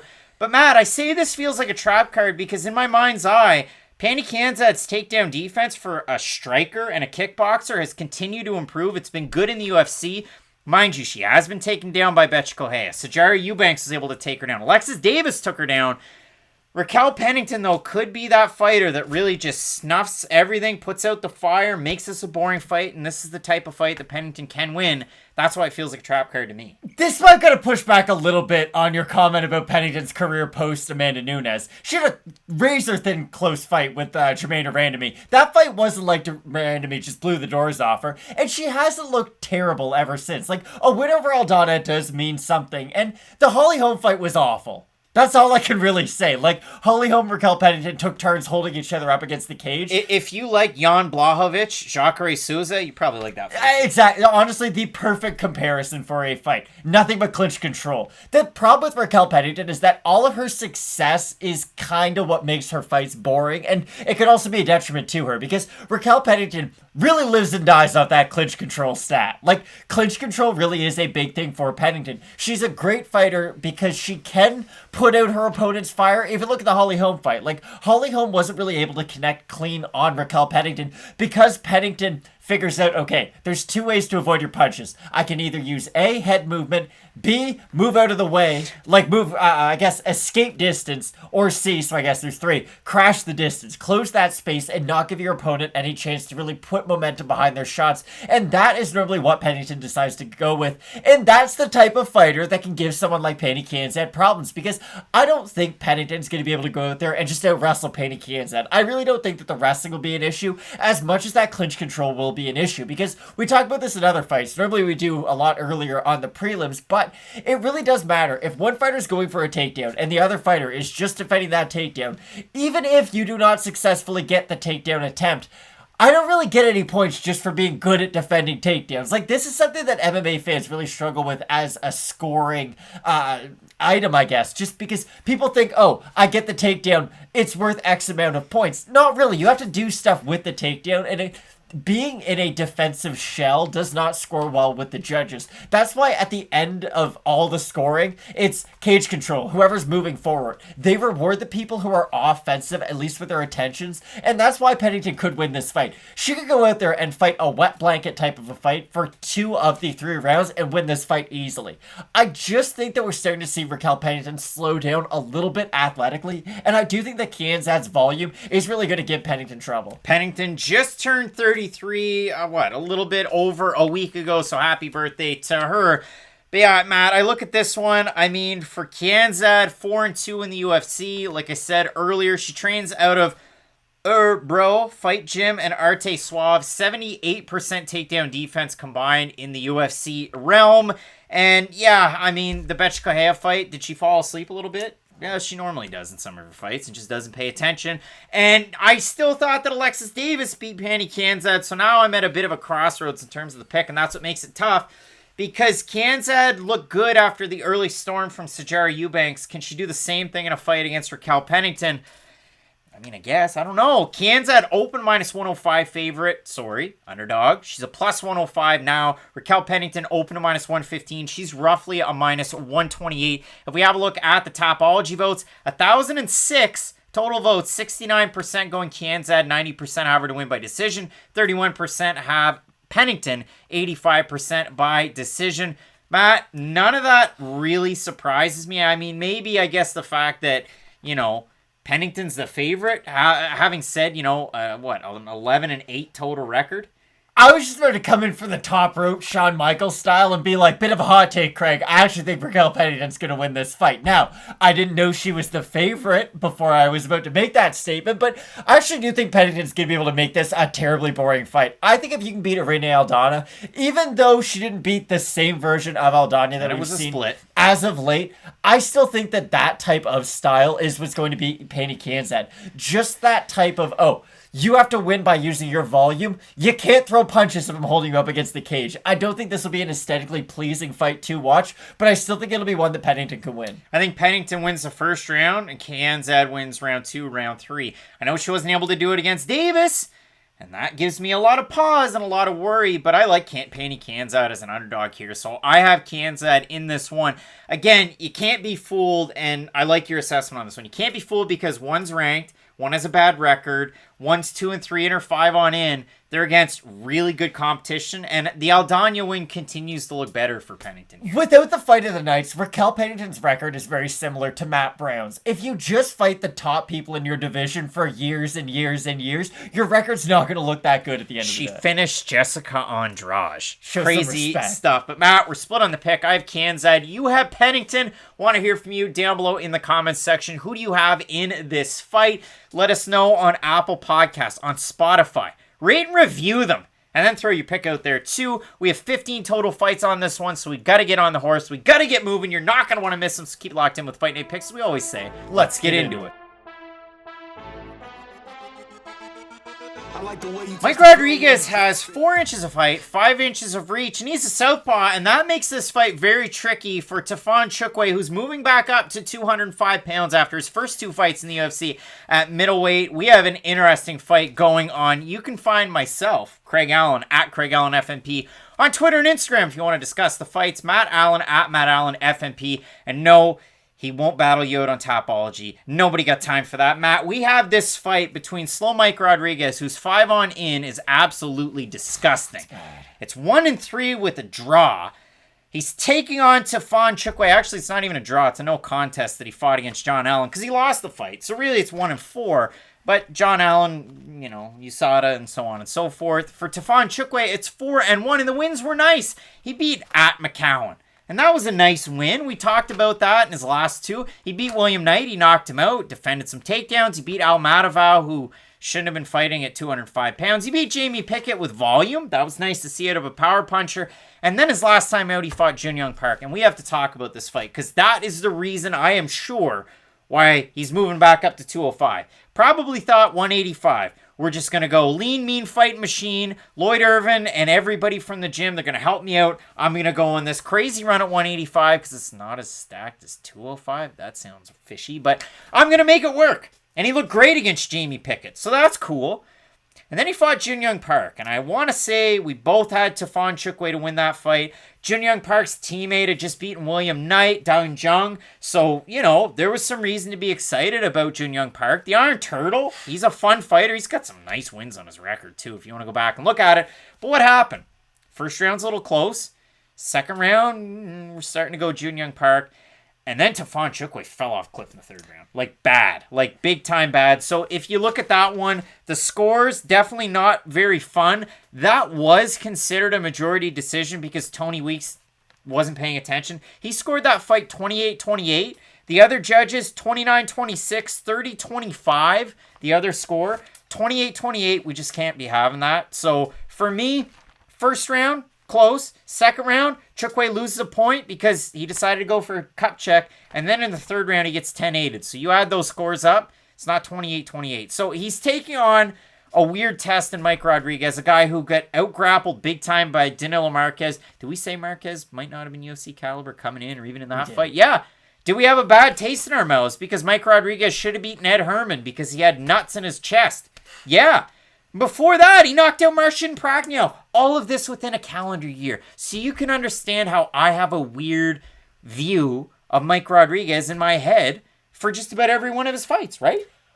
I think Tafon Nchukwi knocks him out, and I don't even think it's going to take him that long. I really don't. This is my problem with Mike Rodriguez. He's one of these fighters who is good at holding distance, but bad at keeping it.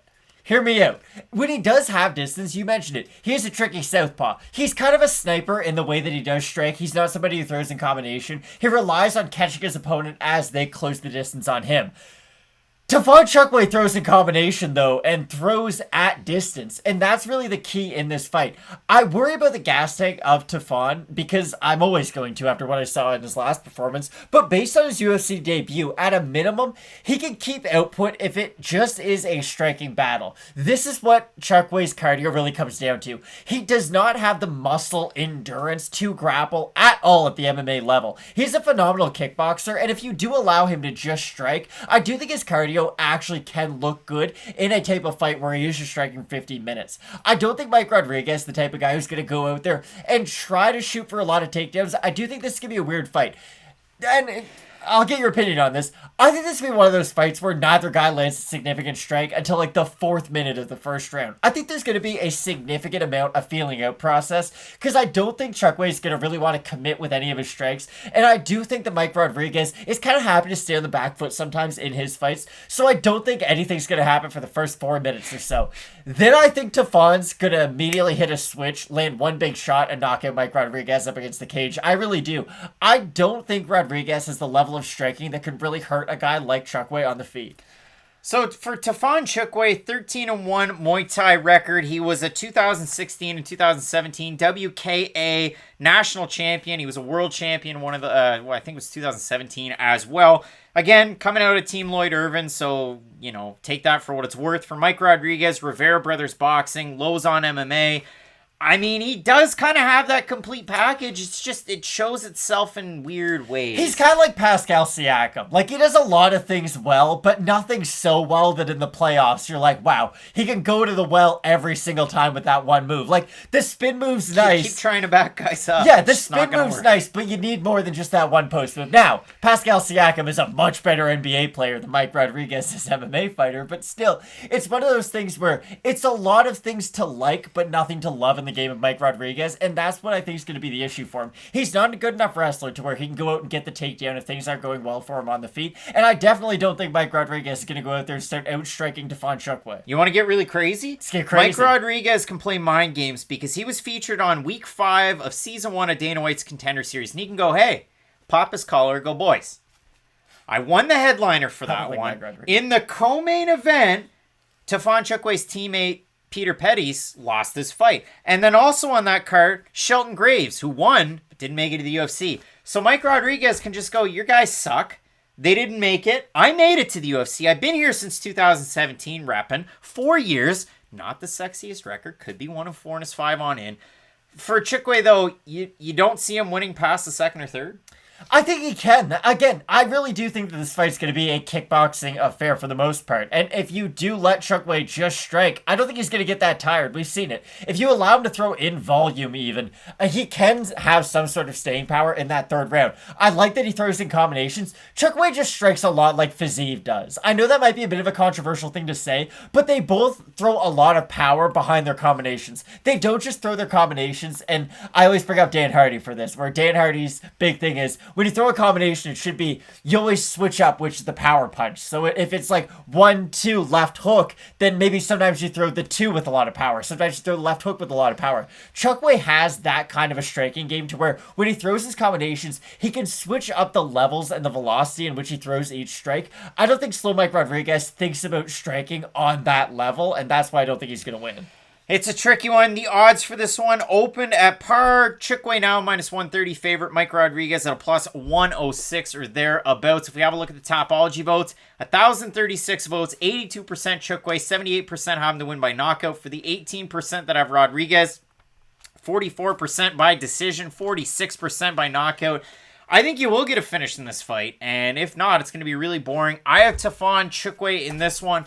But I get it. Mike Rodriguez has a bad record, especially in his last 5 fights. He definitely has an opportunity. That one's reflected in the odds, maybe not by the fan vote. So I have Nchukwi, but I would not have this one on my card. It's pot and popcorn at its finest. I'm not going to let Slow Mike Rodriguez scare me that much. I'm really not. Like, you almost maybe kind of beating Ed Herman isn't enough for me. I'm sorry. I do like Tafon in this fight. I do think he'll be able to get the finish. Both of us going with Tafon Nchukwi to get the win. Let us know who you have in this fight. And the other 14 fights that are on this card, we have Anthony Smith taking on Ryan Spann at the end. You're not going to want to miss it, so keep it locked in with Fight Night Picks, as we always say. Let's get into it. A couple of guys at middleweight that definitely need big wins in a big way. We have new Manta, Joaquin Buckley, taking on Antonio Arroyo. And in this fight for Joaquin Buckley, he has to have a little bit of solace, right? Because the circle of wild, viral kick knockouts just continues to go. He knocks out Impa Kasanganay. And then he gets knocked out by Alessio Di Chirico. And then Alessio Di Chirico gets head kick knocked out. Or at least it was shin, knee, whatever it was. But for Joaquin Buckley, it's weird and it's a little concerning because he's only 27, but he continues to lose by knockout. He's got, 3 knockout losses on his record, 1 in his debut against Kevin Holland, but we give him a little bit of slack because he came in on short notice and it was a really tricky fight and he had a little bit of success in that one. Then he's able to get wins over Impa Kasanganay, wild one, knocks out Jordan Wright, wild one, and then he gets knocked out by Alessio Di Chirico about 7 months and 2 weeks ago. You like it because it was a while ago. It's not like he got knocked out 2 months ago. But hey, sometimes guys get knocked out like Julian Erosa, come back and finish Charles Jourdain. What do I know? All I do know is that for Antonio Arroyo, I don't know what this guy does well. I mean, it's like that clip from Saturday Night Live, Main Justice. That's right, son. I want you about smarting off, and I don't know if you get what you is. Does he know what he is? Like, for Antonio Arroyo, seriously. The guy, they talked about him for ages. He replicates Thiago Santos in the gym. He's this tall body at 185 that can switch stance. He can kick. And then he goes in there and fights Andrea Muniz. And fights a boring fight. Muniz, we got to put some respect on his name. You more so than anybody else in this world. But Andrea Muniz, we know now, he's legit. He's a ranked fighter at middleweight. So then Arroyo goes in there and he fights Duran Win. What do you got to do when you fight Duran Win? Don't play Duran Win's game. Don't get taken down. Matt, in that fight, boom, boom, we go and look at the numbers, and oh boy, Duran Win went 12 of 16 on his takedown attempts. Arroyo had success when he struck with him, and then he just played a stupid, boring, I'm going to let this happen game, and I've never been more upset in my life. It has to be said, that was at a special catch weight of 195 pounds. That's why you see that in front of you on your screen. And for Arroyo, he's had bookings that have fallen out. You look at it so far in the UFC. He's supposed to fight Tom Breeze back in June. The fight fell out. Breeze had some complications, some issues, so he didn't get that fight. But for Arroyo, I look at the physical gifts, I look at the bill of sales that I was promised, and I didn't get what I was promised, and I have this guy in front of me that's 32, and I have no friggin' clue when he's going to turn on. It's like Keith Richards, and I'm just waiting for him to start up, and then he just doesn't start up, and he's like an old lawnmower. There's just a lot to talk about when you want to talk about Antonio Arroyo. Antonio Arroyo reminds me of this one blind date I was on where I had this one friend and she was like, oh, you're really going to like this other friend that I have. She's the total package. She has a lot going on. And then I showed up and her friend was kind of like Antonio Arroyo, much more disappointing than the initial sales pitch. So for Antonio Arroyo, it just, you hear the Thiago Santos in the gym. You hear about what could be. But at the end of the day, Antonio Arroyo's 2 years away from being 2 years away. That's just the problem. Like, I don't look at his skill set, and I don't look at it as being a skill set for MMA. Now, just let me expand on that a little bit. You need more than just one way to win in MMA. We all know this. MMA is an extremely offensive-oriented sport, so if you have a really good offense, that's good. But you need more than just, you can't be one note, for instance. Antonio Arroyo can beat you if he catches you with a counter strike on your way in. That's pretty much it. He hasn't shown the ability to go out there and volume strike with guys for a consistent 15 minutes, and he also hasn't even really shown that power in the octagon either. Well, and for Arroyo, it was like, okay, this guy's a dynamic striker. Picture him before he came into the UFC. He's 9-2. Comes into the UFC, dynamic striker, big submission win coming in over Steven Regman. Built like a Greek god. You like to see all these things, but I think it was like, oh, I submitted a guy, so that's a possibility. We can play around on the ground a little bit. And hey, he didn't get submitted by Andrea Muniz. Jacare Souza can't say that. It's like when Tito Ortiz knocked out Chuck Liddell in their third fight, do you think after that he was like, damn, my hands, I've got good power. Let's wait a year and a half and take on Anderson Silva. There's the comp. Boy, but yeah, I look at this one. Arroyo training at a Jackson Wink MMA, Marajao Brothers team that he has spent time with in Brazil. There's definitely things to look forward to if he's training with the John Jones of the world. And who else? The Devin Clark, who's also on this card. Little bits and pieces that he can gain, especially in a fight against Joaquin Buckley. I think for Buckley, he has to kind of make the fight boring, because if he tries to be too exciting, you get Kira code. I'm going to disagree a little bit. I think Buckley could have success in the boxing exchanges in this fight. Buckley's weird because not a lot of guys have a peekaboo style in MMA, but I would say that is how Joaquin Buckley strikes. He's not even much of a kickboxer, although yes, I know he has probably the greatest kick highlight of all time. Most of his success does come from his hands. He's a guy who, it's almost weird how he uses footwork. He steps through his opponent to throw his power, and when Buckley does land with his hands, he has great hand speed for the division. He's a little bit undersized, like frame-wise, he doesn't really fit the division all that well. Just be interesting to see if he ever does move up or down in weight. But I do think Buckley can have success with his hands in this fight. I do think he has much higher hand speed than Antonio Arroyo, and I do think that once he gets on the inside, he can capitalize on that fact. Arroyo will have success because, again, with that peekaboo style, you can get caught with uppercuts and knees. I know Kiriko head kicked Buckley, but it was in large part due to his ducking action. He ducked into that head kick, and it caught him a little bit early, almost. So I do think that Joaquin Buckley is weird. The highs are very high, but the lows are very low, and I still think that I don't even know. I still think Joaquin Buckley on his worst day could probably beat Antonio Arroyo. There you go. So right now, the circle of kicks, Abdulrazak Alhassan's up at the top. Yeah. Can Joaquin Buckley get there and then fight Abdulrazak Alhassan? I'd be cool with that fight. It's kind of like if you want to talk about Kevin Garnett, Tim Duncan, and Dirk Nowitzki. Now, these are all great players, and none of the other ones are. But Joaquin Buckley can kind of be like Kevin Garnett. Like, your peak could be better than the other ones. It's just going to be a lot shorter, you know? His highlight's the best, but I doubt that it's going to stand out the most at the end of his UFC career. I think this is one of those get Buckley back on track kind of fights. We've seen this before. Sean O'Malley just fought Chris Mutino. It happens, guys. So yeah, I think Joaquin Buckley's going to be able to get back on track. Antonio Arroyo open to plus 165 underdog. He's at a plus 175 right now. Buckley open to minus 190, roughly a minus 220 on best fight odds, Matt. The overall picks over on Tapology, 1,070 votes, 89% Buckley, 81% by knockout. It's like that 21 Pilots song. I don't believe the hype. Because that's a lot of people going with him by knockout. 11% have Arroyo, 23% by submission, 42% by knockout, 28% by decision. If that math made sense, I don't believe it did. I have Joaquin Buckley in this fight because I haven't seen it from Arroyo. I've seen him get out grappled by a great wrestler. But he played that game. We saw him in the striking exchange. It was like he had the smile on his face. It was like, man, I'm coy. I got this. And then he lost. When Adesanya fought Jan Blachowicz, if you go back and rewatch that fight, Jan Blachowicz is having success on the feet, but the success Adesanya is having isn't really offensive success.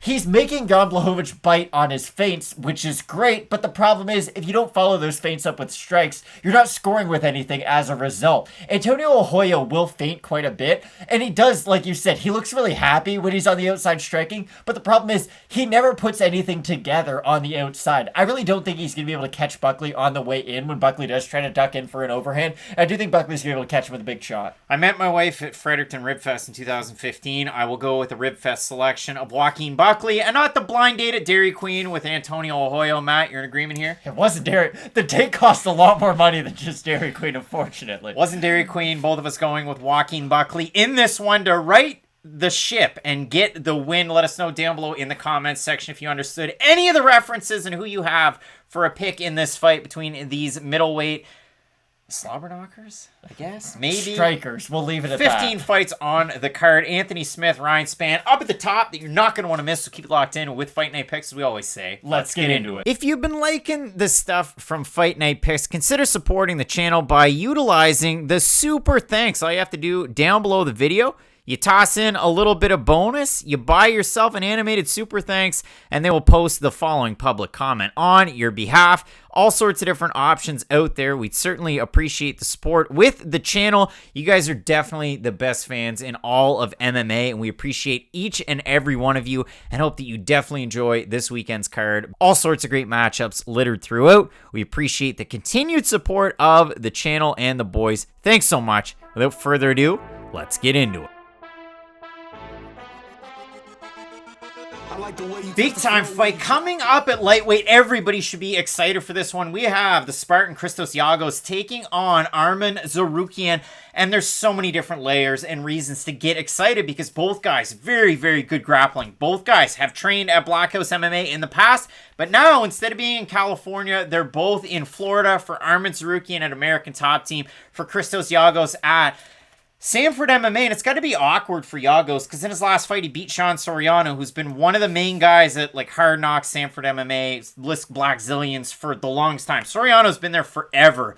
So it's got to be a little bit weird, but for Giagos, good training partners, the likes of Saul Rogers, he's pretty good on the ground. Jared Gordon, he's tricky on the ground, especially with his takedowns and his hands. And I could go on and on and on. For Tsarukyan, at American Top Team, my favorite fighter at 155 pounds, it's not like Poirier or, you know, a forever version of Jorge Masvidal, is Mateusz Gamrot. I absolutely love him. I think if you're training with him, getting ready for Giagos and other grapplers, he's the perfect guy. But when I look at this fight, it's reminiscent of the 1984 hard rock hit that's by one of Matt's favorite bands, Night Ranger. And it goes, Matt, you're motoring, but what's your price for fight? And I look at this fight that way because for Christos Giagos, the knock on him forever, and it was my knock on Billy Quarantillo until he knocked back on Instagram and went, these Fight Night Picks guys don't know jack, you know what. Giagos had bad cardio. Giagos would go out there, put in a great first round, and the second round he's done. In the third round he's done. Second round's not that bad. But if you look at his fight against Carlton Maness too, wins the first round handily, wins the second round decently, and in the third round, there's pockets where Carlton Maness, is he back in this one? In his last fight against Sean Soriano, he lost the first round, and then he gets a submission in the second round. So Giagos, a little bit of an about face there. Going to learn from the guys at Sanford MMA. From Tsarukyan, right from Jump Street. The guy looked amazing, even in a loss against Islam Makhachev. You look at his other fights in the UFC. He beat Olivier Aubert-Mercier. He beat Davi Hamos. He beat Matt Frivola. He beat him everywhere in that fight, too. Made him look silly, and Matt Frivola's a good grappler. So, Matt, I'm going to actually bring up the odds because I think they're a little wonky. Tsarukyan open to minus 300 favorite. He's minus 737 on best fight odds. Giagos open to plus 250. He's a plus 492. That's crazy. It is, but let's just look a little bit closer because if you do look at just its surface value, then yes, those odds are crazy. And I guess most people who are betting are looking at this fight just to that level, but we're what you'd consider experts, Craig. We can look in a little bit deeper. The problem is that Arman Tsarukyan, stylistically, is an awful matchup for Christos Giagos. And Giagos is one of those guys who I think could have a fun fight with anybody in that like 13 to 20 range. The issue is that he needs offensive takedowns for him to be at his best. And this is a guy who's made massive improvements in his striking game. He used to really only be able to like wildly throw his arms in the air and throw a good body kick, and that was pretty much it. Now he can string together some good combinations. He throws with a lot of power. I won't say he has good power, but he puts a lot behind his shots when he does throw them, and that's almost why he has bad cardio as a result. Christos Giagos, when you look at his fights, it's not like he doesn't throw a lot of strikes. He's not somebody like a Kimbo Slice who just got tired in the third round at like 17 significant strikes. He has a very high output, but it's the fact that he's throwing everything behind all those shots. By the third round, it's really hard to throw 150 shots at 100% full speed. And the fact that he does need a lot of offensive takedowns to really accentuate his own striking and make his game look a lot better is a really big key in this fight, because for Arman Tsarukyan, this is the guy who even Islam Makhachev had almost an impossible time taking down, and even when he did initiate a takedown attempt, it would just immediately result in a scramble. So I think stylistically, this is a really hard fight for Christos Giagos, although I can openly admit, Giagos has areas where he can win. Let's say he can defend all the takedowns, and this fight is just a striking fight. I think Giagos is probably the better striker, or at least the more consistent striker throughout 15 minutes, and it's to the point where I would probably favor Giagos to win 2 of the 3 rounds if this was contested on the feet. The issue is that Tsarukyan, A, doesn't give you a lot of space to strike, and B, doesn't just go for one takedown, gives up, and then creates space, and then will shoot in for another one. He's going to chain that double leg attempt into a single leg, and then put your leg halfway up to your chin, and then reap your other leg. Like, he just does a lot when he is in these clinch situations, and I think all of that's going to drain the gas tank of Giagos even worse. For Giagos, crazy. I mean, 2 runs in the UFC. He makes his second time out. He loses to Charles Oliveira. He beats Mizuto Hirota, he beats Damir Hadzovic, he loses to Jakar Close, he beats Carl Maness, he beats Sean Soriano, and that fight was almost 3 months ago. For Arman Tsarukyan, again, he beat Davi Hamosh about a year ago. 6 months ago, he beat Matt Frivola. That was a weird one because it was supposed to be Tsarukyan and, who was it, Nasrat Haqparast? That was the fight we were going to get. Matt Frivola was going to get a fight. They ended up kind of putting them both together. It was just odd, but Tsarukyan, he did miss weight, came in at 157, Frivola accepted. Well, that was the whole Otman and Zaitar what's in the bag, wasn't it? That was exactly that. There we go. It was just potatoes. But yeah, you look at this one, the odds, they're just silly as, what was it? What was his name? Larry Enticer. You silly? I'm still going to send it. So yeah, you look at this one, the odds are kind of wacky. You look at the Topology votes. Holy crap, 1,052 total votes. 93% Tsarukyan, 74% by decision. For the 7% that have Giagos, 51% have him to win by decision. I mean, yeah, for me, I look at Christos Giagos, a fun fight at 155 pounds, Lerone Murphy. I think that's a great fight. I'd love to see that fight. I don't necessarily like this fight because I think Arman Tsarukyan really wins. Christos Giagos reminds me of a store brand RDA. And I mean that with a tremendous amount of respect, because for RDA, for him to win a fight, he has to be the superior grappler. He's a good striker, but when he's winning, he's the one taking his opponent down. Now, when we all think of RDA losing, what is it? It's him losing to vastly superior wrestlers. Khabib Nurmagomedov, Kamaru Usman, Colby Covington. Guys who go out there and their specialty is wrestling. Giagos is very similar. If offensively he is able to get the takedown, then he can really out-grapple his opponents and make their life a nightmare on the mat. The issue is, I just don't think he'll be able to take down Tsarukyan, and I do think Tsarukyan's going to make his life really tough and go for a high volume of takedowns to the point where Tsarukyan, I don't think will win by submission or decision, but we're going to see a vastly worse version of Giagos by the end of the fight. Because this is what I mean. He's not going to win by submission or decision? Sorry, submission or a knockout. I don't think that he's going to get the finish, but it could be open. This could be one of those weird fights where, although Giagos is a good grappler, if fatigue is such a major factor in this fight and he is really tired, Tsarukyan might be able to lock up a submission in the third round. For me, I've got Arman Tsarukyan. I've got him to win by decision in this one. Want to hear from you. Do you have the guy representing American Top Team or Sanford MMA's own? We've got a lot of fights on this card. 15 in total. Smith taking on Spann up at the top, so you're not going to want to miss that. Keep it locked in with Fight Night Picks, we always say. Let's get into it. In a fight that was originally booked for 2 weeks ago, we have the UFC debut of Germany's own monster Mandy Böhm. She's going to be taking on the Queen of Violence, Ariane Lipski, the former KSW Queen of Violence. I guess that's why the nickname is there. But Matt, We previewed this fight 2 weeks ago. We profiled this debut 2 weeks ago. Boom was out of the fight camp because, unfortunately, as a YMH reference, you didn't follow Proto. There was a little bit of a COVID scare there, but it was COVID, and then the fight was rebooked really, really quickly. So we end up getting this fight.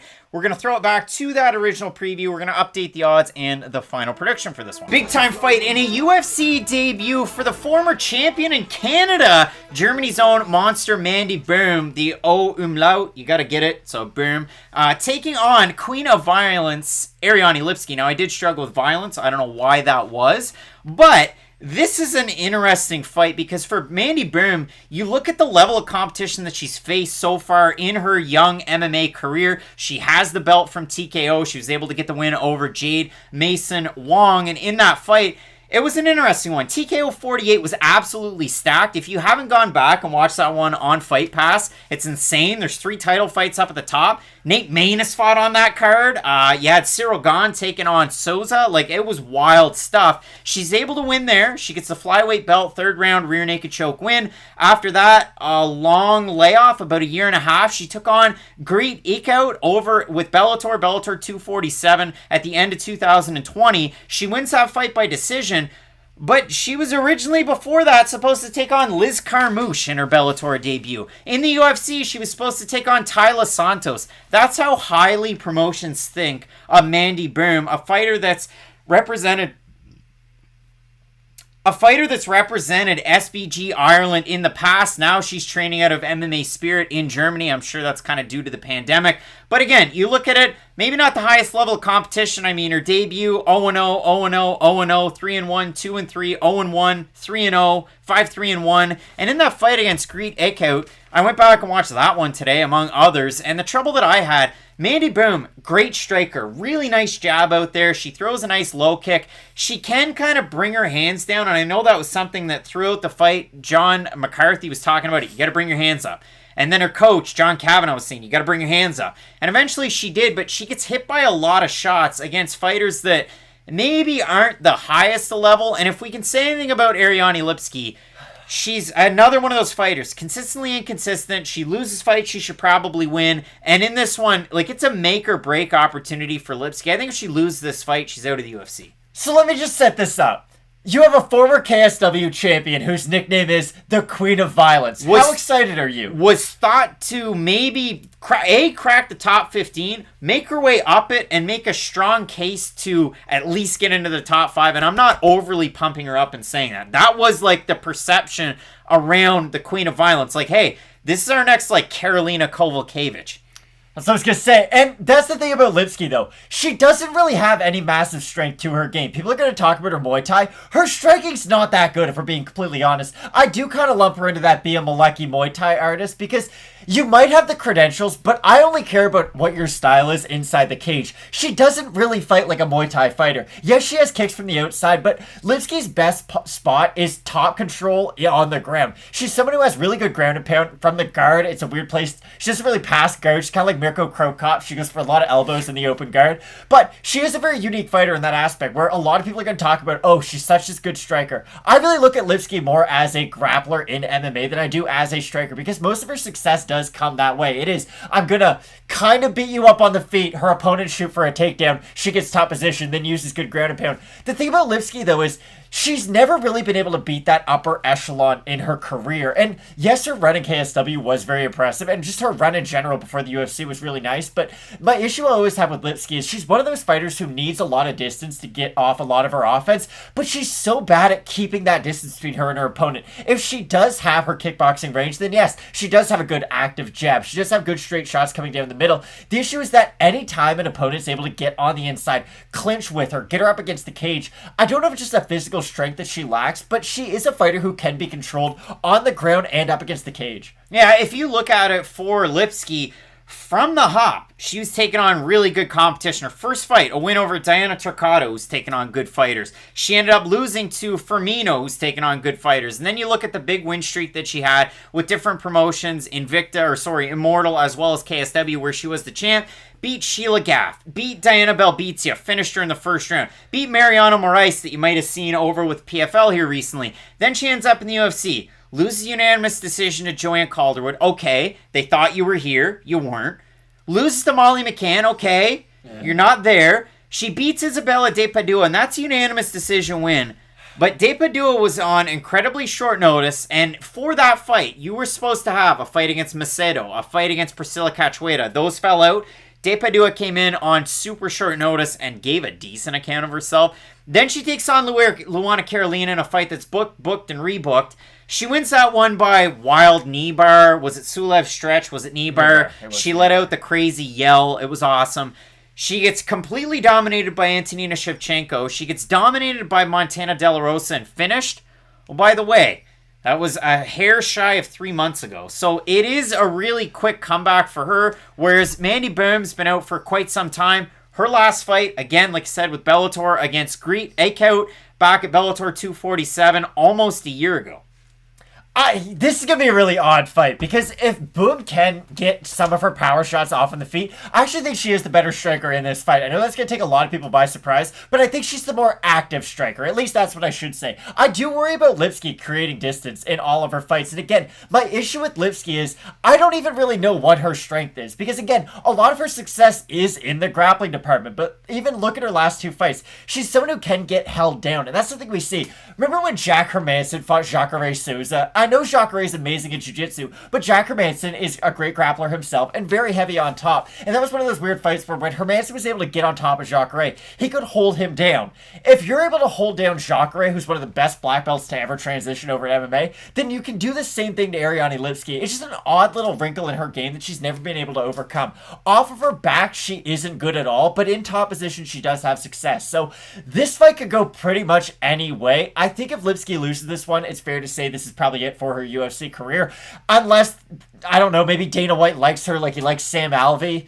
Hey, Sam, you've lost 9 in a row. We'll throw you out there again. That's the judges! Yeah, I don't know who you're yelling at, Sam. You didn't throw a punch in the 3rd round. I think Mandy Boom can actually win this fight. That might be a controversial thing to say, but I honestly do think that with her combination of clinch control and her activity on the feet, I think she's going to be able to beat Lipsky. I just don't think Ariane Lipsky's the fighter that I thought she was coming into the UFC. I think the fighter that's undefeated and the favorite is going to win. I know it may be controversial.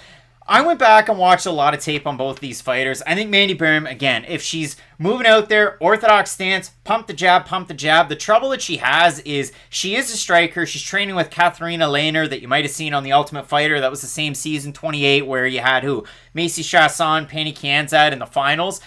But you look at it for Boom, and she goes out there, she throws a lot of wild looping shots, and she's not very defensively sound. So any fighter that can throw straight shots at her, they're going to have a lot of success. But Mandy can mix it up. She can work in some of those takedowns. She's not really able to hold a lot of fighters down. Greet Aikout, I didn't find her Ariane Lipsky could prove her wrong, though. I didn't find Aikout in her last fight to be a strong fighter whatsoever. I know, again, positive record, 5-3-1, but it wasn't the greatest. Again, hands low. Not the greatest striking defense, taking on a decent strike. So ultimately, it was COVID-like symptoms that Boom had experienced coming into the fight against Lipsky, and the fight was canceled not that far out from its original date. Now we get it here a few weeks later. I said we'd update the odds. Boom opened a -125 favorite. She's she's -106 or thereabouts right now. Ariane Lipsky, slight underdog at open, +100. She's -116 right now. If we head on over to Topology for the votes, 65% of 982 total votes going with Boom to get the win, 83% by decision. For the 35% that have Lipsky, 68% by decision. Matt, we talked about this fight extensively. To go back into a time machine from 2 weeks ago, I had Lipsky, you had Boom to get the win. Are you still feeling that way here? This is my problem with Lipsky. She reminds me a lot of Patrick Beverley playing this season for the Minnesota Timberwolves. Like, no, hear me out. If you don't do well this time, it's over. Yeah, it's true. See? Perfect comparison, like Patrick Beverley. If this team doesn't work out for you, this is probably it in the NBA. For Lipsky, it's the same thing. We heard about the violence queen coming over from KSW. We all had such high hopes for her, and she never really has been the fighter that was promised coming over. I do think Boom's going to be able to win this one, and I do feel like this will probably be Lipsky's last fight in the UFC. I'm still not digging Mandy Boom's striking, and for those reasons, I like Lipsky in this one there. I mean, is Boom going to work for the takedown? Is she going to be able to get it? I don't see it happening. So if it's just a pure striking matchup, is Boom like a Shevchenko sister? Antonina. No, I don't think so. Is she in the realm of some of the fighters that have beaten? Like Montana De La Rosa can grapple and then she can switch it up and strike a little bit. She can't strike at all, Craig. I don't think she's that great, but she did finish. Ariane Lipsky got on top, finished it out. Molly McCann was able to get the win. What a fight against Ji-Yeon Kim here recently. That was great, but yeah, for me, I like Lipsky in this one. Maybe not the most confident of picks, but I just haven't seen it from Boom in all of these fights. So for me, I've got Lipsky. You're going with Mandy Boom. Take from that what you will. Lots of fights on this card. I can't wait for Cameron Van Camp and Nikolas Motta to make their UFC debuts, so you're not going to want to miss that. Smith taking on Spann in the main event. Keep it locked in with Fight Night Picks, we always say. Let's get into it. Neat fight coming up on short notice this weekend. We have the UFC debut for a couple of fighters in Iron Nikolas Motta taking on Lebanon, Indiana's Cameron Van Camp. And for Cameron Van Camp, it's kind of like he's a flying Wallenda. He's not the only brother that's a fighter. He has two other brothers that are pro MMA fighters. He's a guy that kind of picked up the trade when he was in his senior year of high school, and he hasn't looked back. A total record of 15-5-1, and some fights against some guys that you would recognize. A loss on his record, Austin Hubbard. He fought Bobby Volker at one point in 2019. How crazy is that? He beat Matt, I mean, who can we pick out that's a really impactful win on here? Dan Stitkin, that people might recognize. He beat Quentin Parks Jr. twice. He has a no contest on his record against Thomas Gifford, and he ended up losing by submission in the first minute. But Gifford, gonna Gifford, and it ended up as a no contest at the end of the day. But for Cameron Van Camp, he's a guy that switches things up on the feet. He'll start out orthodox. He'll switch over southpaw, throw a couple jabs out there, go back over to orthodox. But really what he does very well in his fights, he's just so tricky to try and figure out whether he's working in his grappling, whether he's working a flying knee to end up into the clinch to get you down and then submit you. Like, he can get it done in a lot of different ways. In this fight, though, he's going to be taking on a Nikolas Motta that's one of the more dynamic strikers that you're going to find outside of the UFC. This is a former CFFC champ. He earned a shot in the UFC with a win in 2020 on Contender Series over Joseph Lowry. He was booked to take on Damir Hadzovic earlier on this year. He got hurt. He was supposed to take on Jim Miller this weekend. Miller dealing with some COVID complications. So ultimately we get this fight. But if you know Nikolas Motta, there's a reason why he was booked against those high-value names. His losses on his record, Robert Hale, Antonio Carlos Ribeiro. He lost to Gleico França on, The Ultimate Fighter Brazil Season 4. Got finished in that fight, but França would end up winning the season. And then before that, or in the middle of all of this, he knocked out Joe Selecki in 2018. That's a pretty big win. I think that's why you'd see Motta matched up with a Hadzovic that's been in the UFC for a long time, who ended up fighting a really tricky out in, who was it? No longer in the UFC, Nancy Medeiros. Or against a guy like Jim Miller that has that big-time name value. That was a big stepping stone for Joe Selecki. Would have been an opportunity for Motta. Now Motta draws Van Camp, who's got to try and make the weight on really short notice too. His last fight for Van Camp, that is, in 2021, back in July, he fought at welterweight against Kenny Gaudreau, finished him in the first round. Before that, he fought Haraz Sayan. That was at 170 pounds, but his opponent, Sayan, was not 170 pounder. He was a little guy. So this is going to be tricky. Van Camp has a lot in terms of reach and height in this fight. So what do you say here? Cameron Van Camp reminds me a little bit of Kevin Lee. And I understand Kevin Lee might go for a lot more takedowns, but their games are somewhat similar. And hear me out. They both do switch stances, like you had mentioned, but Cameron Van Camp has a very, signature trait that I don't like. When he switches stances, he's kind of hittable when he does it. And he's not one of these fighters who knows his own skill set to the level that I'd like. Like, Cameron Van Camp to me strikes a little bit too much, honestly. I would like to see him go more just hardcore, like, I'm going for more takedowns now. Because when you watch his fights and when he does have his most successes, when he is mixing in the takedown with his striking, when he's keeping his opponent guessing is when he is at his best. And it's interesting. Cameron Van Camp switches his stances based on his opponent's stance to make his single leg takedowns easier. If you are standing at him orthodox, then he will match you, I guess it would be southpaw, so that his right hand is closer down to your leg. It's just, those are those like weird veteran things that you don't normally see from fighters making their UFC debuts, but just something I picked up on, something that I thought was kind of cool. Nikolas Motta has legit striking though in both hands, and I don't just want to say that he has good power in both hands. That power translates to his kicks too, and he is somebody who will finish his combinations with kicks. He's not at like Oscar Peyoda level of it, where it's like, oh, you do this every single time and you don't have another trick. But he does really like to incorporate his kicks into his striking game, and this should be a really interesting fight because I could see Motta having two different versions of his UFC career. I could see him having like a Lando Venata type start to where it's you get this highlight reel knockout, then we throw you into the deep end of the pool, and you have a fun career, but maybe you don't ever reach the heights that were once attached to you. Or Motta could go out there, have tough competitive fights, and actually develop into a really top tier talent one day. I wouldn't be surprised if that was the case either. For the guy, Cameron Van Camp, his last time out at 155 pounds was back in, April of 2018 against Thomas Gifford, where he got submitted in the first round. For Nikolas Motta, again, former CFFC champ. It should be said, too, for Cameron Van Camp. I made the joke about his brothers are MMA fighters, and that's cool. His last 4 fights with different organizations: B2 Fighting Series, SHP, Chosen Few, United Combat League. He won a belt for 4 different organizations before making the switch to the UFC. They needed a guy on short notice. They got him. No odds for this one just yet. We'll go over to Topology. I haven't looked at the votes. Let's actually look at the odds for Motta and Jim Miller. They were pretty much at par. So that's how much credit you get for Motta. Over on Topology, limited sample size, 359 total votes, 76% with Motta, 72% by decision. For the 24% that have Van Camp, 44% have him to win by submission. Both guys get finished. If they're going to lose, like, both guys will get finished. So there is that opportunity out there for either guy. But out of all the tape I watched for Van Camp, when he switches southpaw, he gets hit. And he doesn't land a lot, and he kind of stands still a little bit. Just like Kevin Lee? So I do worry about him in this one. I think Nikolas Motta is going to get the win. I worry about the draining weight cut, too, on such short notice for Van Camp. I get it. He's in fight-ready shape. He looks great on the Instagrams, the Facebooks, and so on and so forth. I think Motta is going to win this fight. I would be surprised if Van Camp did, but I think it'd be cool if he did because, again, he has those weird paths to victory. The flying knees into a takedown. The takedown from distance. That's the other thing, too. He'll, like, crash forward for some of his takedowns. He'll go high crotch single leg and try and drag you down. They're very forceful moves. They're very appealing to watch.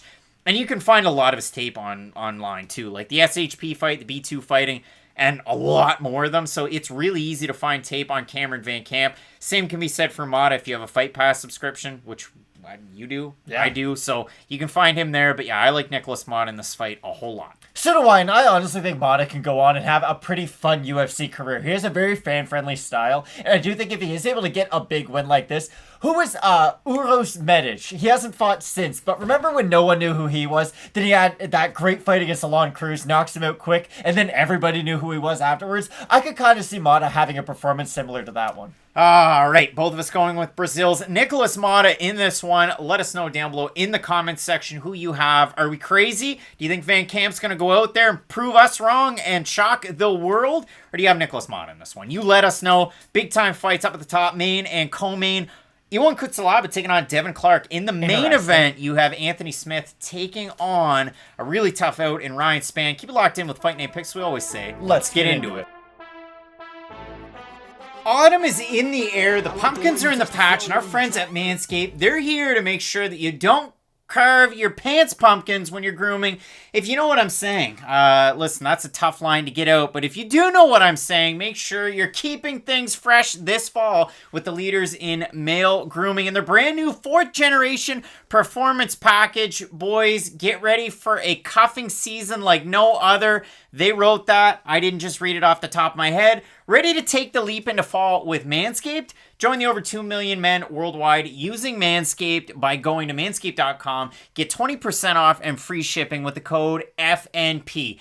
Listen, we've all been there before, and I'll go way off the board. So a couple of weeks ago, I was traveling, and I actually forgot to bring the Performance Package 4.0. Not only that, I forgot to bring everything I had to groom and to trim. It just so happened that, it just so happened that the airline that I traveled with lost my bags. So the first night that I'm away at my destination, I had to go buy new pants, I had to go buy new shirts, I had to go buy toiletries, I had to walk around because I didn't have a vehicle. I'm mad. And then I have to shave, and I realized that I had a bit of a pumpkin pants problem, so to speak, and the only razor that I had was one of those pieces of plastic with 2 little razor blades, I guess, if that's what you want to call them, and then a little tube of eucalyptus oil, like shaving butter. It was the most uncomfortable thing I've ever done. And I say, hey, I travel with the shed, this and that.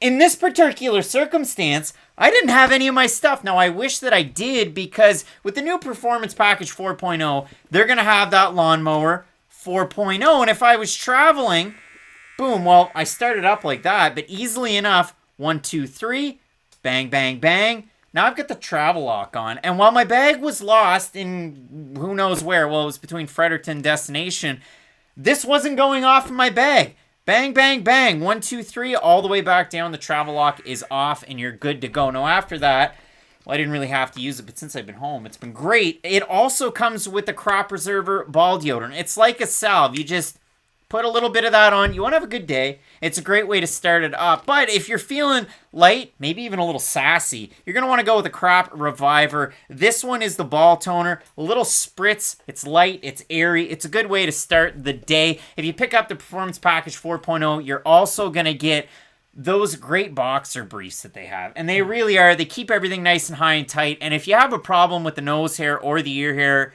I have a problem with the former over the latter, you got to pick up the Weed Whacker. This thing does wonders for me. Wow, you can hear it working. As you can hear it working, yeah. It's been a little bit of time since I've used mine, but all sorts of great stuff there. And one of the other big benefits too, especially if you're traveling or if you're at home, not a lot of people have a nice light in their shower. That Weed Whacker, lawnmower, it definitely comes with something that's going to change the game. 4,000K LED spotlight, so you can see exactly what you're trying to do.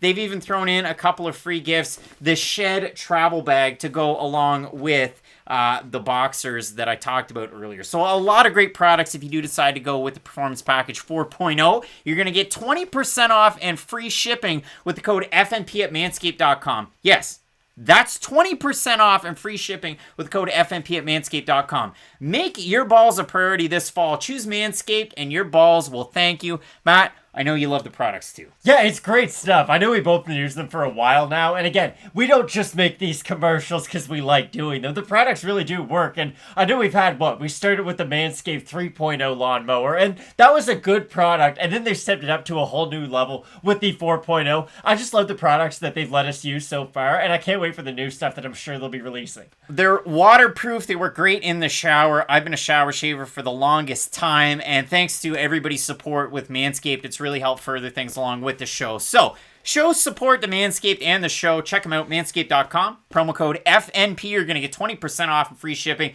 2 big fights up at the top and a couple of guys that really know each other. Cutelaba taking on Devin Clark. And in the main event, Ryan Spann getting his big shot against a guy who's headlined many a show in Anthony Smith. You're not going to want to miss it. Keep it locked in with Fight Night Picks. As we always say, let's get into it. Capping off UFC Vegas 37, we have a couple of light heavyweight bangers, and in the co-main event, Cutelaba, the Hulk, is going to be taking on Brown Bear, Devin Clark, in a battle of attrition. Maybe you could say that one, because for Cutelaba, you look at it in the 5-on-in. He's 1-3 with a draw, and that draw was the Dustin Jacoby his last time out, and in that fight, he had a 10-8 first round. And then in round 2 and round 3, Dustin Jacoby was able to take over because Cutelaba is a one-hitter quitter. He's a one-round guy. And after that, he usually gets tired and he starts to fall off a cliff. And that's what happened when he fought Dustin Jacoby, if I can boil it down to its simplest facet. Now, he has a great opportunity in those first rounds to put on really impressive performances. And maybe notwithstanding, but a guy that has very good finishing power. His last win was over Khalil Roundtree. He finished him. And then you look at some of the losses, and they're against very high-level competition. Again, 5-on-in speaking, he lost to Glover Teixeira. He lost to Magomed Ankalaev twice because he got finished in both of those fights. One he played chicken, one he definitely didn't play chicken. And for Devin Clark, the 5-on-in, a little bit more generous. He beat Darko Stosic, made it boring. He lost to Ryan Spann by submission. He beat Daquan Townsend. He beat Alonzo Menefield. That was an exciting fight. His dad was rooting for him. He went down, that was a good fight. That really was. And then he lost to Anthony Smith in a 3-round main event where he got submitted in the first round. And Anthony Smith is a tricky guy, especially if you're dry. Now, Matt, I'm going to leave the puns, the jokes, and the rhymes out of it. I'm going to pass it on over to you. If we're talking about pure finishing ability, I don't think it's crazy. Ion Cutelaba is your guy. A lot of people had him to beat Ankalaev in the second fight. They said we were nuts. They were stupid. Devin Clark is continuing to get better at what he's already good at. I think we can say that. He's good at wrestling, to get into the clinch, to get you down on the mat, to rinse and repeat. And that's how Devin Clark has won in the UFC. I mean, what's his most marquee win doing it that way? Well, any of those three? Maybe when he beat Jeremy Kimball? Here's the thing about Devin Clark. He did go balls to the wall one time. It just so happened it was against Alexander Rakic. And I don't know if you've been following this division very much, but Rakic is near the top of it. He drops Rakic with like this weird back fist, and then Rakic comes back and knocks him out. But he did have an exciting fight, and he did go out there looking for a finish. It just wasn't really against a guy who you should fight that type of a style with. Devin Clark's a really interesting character because going into the Anthony Smith fight, I can pat myself on the back a little bit. I said this feels like one of those fights where a contender is fighting an unranked guy, and it's like, okay, you might not be able to beat the top guys of your division, but you're better than this guy. And I still kind of feel the same way about Devin Clark. Like, Devin Clark in that fight kind of proved to me that he isn't a ranked fighter. And I know Anthony Smith's really good. He's getting another main event. This is nothing against Anthony Smith. But my point is that when Devin Clark had the biggest opportunity of his career, the first main event slot of his career against by far the biggest name he's ever fought, he didn't show up at all. He looked really, really bad and gets submitted basically instantly in that fight. And it was really disappointing because if you just look at Devin Clark's skill set, he could beat Anthony Smith in a 3-round fight. If you hold Anthony Smith down, very much like Alexander Rakic did, you can beat him that way. And I know Anthony Smith's tricky off of his back, but where Anthony Smith has the majority of his successes, I'm in top position, I'm raining down ground and pound, and then after I weaken you up, then you give me your back, I choke you out. Look at the Alexander Gustafsson win. That was a very similar, or that was how he won that one. Ion Cutelaba is interesting because they bring up his wrestling background. Oh, he wrestled. Oh, he wrestled. He gets taken down a lot, though. It's just really weird. It's kind of like Yoel Romero. He gets taken down, but he does have a really good ability to get back up to his feet. But we have seen limitations to that. Like, Jared Cannonier was able to take him down, but he got up pretty much instantly as a result of it. We saw in the Glover Teixeira fight, okay, you can hold Cutelaba down if you are one of those top tier fighters. And that's really the big question mark in this fight. Can Devin Clark take down and hold down Ion Cutelaba? I think he can do it once. He could probably even do it twice. But is 2 times enough to win him this fight by decision? Because I don't even think Cutelaba can win this fight by decision or by finish. Because the weird thing about Cutelaba is, if he hurts Devin Clark early in this fight, I think it's the worst thing that can happen to him. He's going to go in there, he's going to look to finish him, and in classic Devin Clark fashion, like, yeah, I know I might not say Devin Clark's at the top tier of this division, but what do we know about Devin Clark? He's fairly durable. It's not like he just goes down by one big shot, and he has good cardio for the light heavyweight division. And back in 2017, when it was like the Hulk, Ion Cutelaba, maybe I thought he would win this fight, but I don't really think we've ever really seen his skills progress since then. I always go back to Ben Simmons. Ben Simmons has always been good. But do you want to just be good for your entire career, or do you want to actually make that jump to great? Cutelaba felt like he was on that path, but he was never really able to make that jump and really become a contender in this division. Which is weird, because, I mean, for Clark, yeah, he's trained at some different gyms and so on and so forth. For Cutelaba, he's been at Extreme Couture for a little bit now. We'll have to see how that pays dividends. For Clark, though, I don't know. I mean, as far as durability, he got knocked out by Alex Nicholson. He got submitted by Jan Blachowicz. He got knocked out by Rakic. He got submitted by Spann. He got submitted by Smith. He gets finished. To do with durability, though. He just gets finished. And for Cutelaba, again, got finished by Ankalaev once, kind of twice, finished by Teixeira, beat by decision Cannonier, finished by Serkinov, illegal strikes against Andrazik, so that doesn't count. But when I look at this, yeah, can Clark get him down? Hold him down? Can he do it effectively enough in the first round? Because if he can, then he can do it in the second round. He can definitely do it in the third round. So I look at the odds for this one. Cutelaba open minus 105. He's minus 144. Devin Clark open minus 115. He's a plus 119 over on best fight odds. For the Topology votes, wow. 1,103 total votes. 72% Cutelaba. 77% by knockout. For the 28% that have Clark, 76% by decision. And that's it. Clark's been finished. Cutelaba finishes guys, especially early. And listen, Clark's been finished early. I can see that's where the fan trend is. That's also where the odds are. Oddly enough, we haven't really set it up that way. So what are you thinking as far as this one's concerned? Durability and submission defense are not tied together at all, and that's something we have to say right now. Devin Clark's not out here getting starched by jabs. He's getting submitted by Glover Teixeira. Knocked out by Alex Nicholson. And Alexander Rakic. One of the most dangerous men in the division, probably in all the UFC. I just don't think Clark losing by submission means very much in a fight against the young Cutelaba. That's why I like Devin Clark in this fight. I actually think he's the much better wrestler in this, although this is something that the commentary is going to say. They're going to bring up Cutelaba's wrestling background. I care about how you fight in the cage more than what your background is. When I think of young Cutelaba, I don't think of him doing like weird folk-style takedowns from the clinch. I understand he has those in his back pocket, but until you actually go out there and start grappling other top-level UFC fighters, I just can't really believe in it. I don't think you can go out there and get the takedown against a guy like Devin Clark, who's shown in the past that not only is he a good defensive wrestler, he's a great offensive one too, but the problem Clark has is he can leave his head open to be guillotined. That's not a tactic that I think Cutelaba can take advantage of, and I do like Devin Clark as the underdog in this one. I really do. Cutelaba went 8 of 11 for takedowns against Dustin Jacoby in his last fight in the first round, where he 10-8'd him. Then he looked amazing. And then he got tired. So can he finish Devin Clark in the first round? Sure he can, but I don't have him to do it that way. I really think Devin Clark's going to just outlast him, win a decision. It might not be the most entertaining. It will be in the first round. You're going to hold your breath. But I have Devin Clark in this fight. Listen, either guy could have a good day, but to me, I like the value in Clark as the underdog. So both of us going with Devin Clark in this one. Let us know down below. Do you have the guy from Moldova in Iwan Cutelaba? Are you going with Jackson Wink, Sanford MMA's own Devin Clark to get the win? Love the fight and our main event. A lot of ties there. Anthony Smith taking on Ryan Spann. You're not going to want to miss it. Keep locked in with Fight Night Picks. We always say, let's get into it.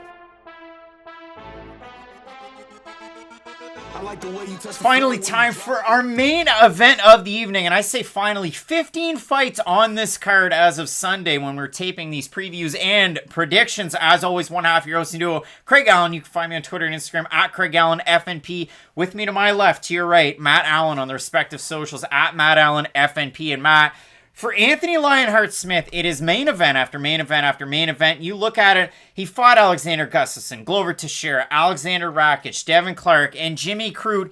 And yeah, his last fight against Jimmy Crute, a little bit weird, right? Like, I mean, you have the kick to the knee, there ends up being the injury. Anthony Smith ends up getting the win in the first round and lives to fight another day. And it feels like that was a long time ago, but just 4.5 months ago for him.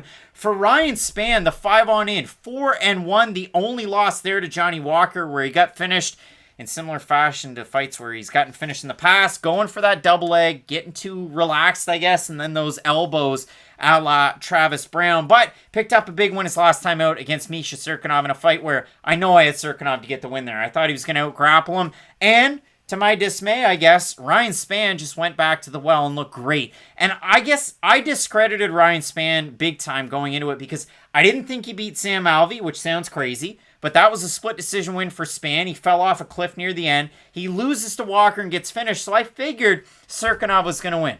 Now, for Misha, I'm talking to you at Extreme Couture. Why are you going to 185 pounds? I think it's crazy. Slim boy Misha. I think it's crazy, but Spann's got a big opportunity to go off a big finish win there to take on a name, and Anthony Smith that has headlined many a card. He headlined here in Moncton, New Brunswick, Canada. He beat Volkan Oezdemir. You get to take all of that shine. This is a guy that's on the desk. You took all I work for, mother effer. He gets that chance. This is a huge fight for Ryan Spann. Now, I have to say, this fight, Matt, is it a 3-round main event? 5 rounds. It's 5 rounds. That favors Anthony Smith. He has cardio that just kind of stays constant unless you're like a big guy that's out grappling him and pushing a pace like Glover Teixeira was able to just thrash away. But Anthony Smith, in large part, is consistent from round 1. If it goes to 5, he's there. He's there. Anthony Smith is a really interesting fighter because at his best, he does look like he could probably become champion. I know that's crazy to say because... Should have beat John Jones. Well, okay, no, he shouldn't have. He got absolutely dominated in that fight. But legal knee. When you look at Anthony Smith and the best version of him, it's a very, very dangerous striker on the inside of his elbows. He's got great uppercuts, too. He's got great knees up the middle. But also on the outside, he's someone who can string together combinations while walking forward and backwards.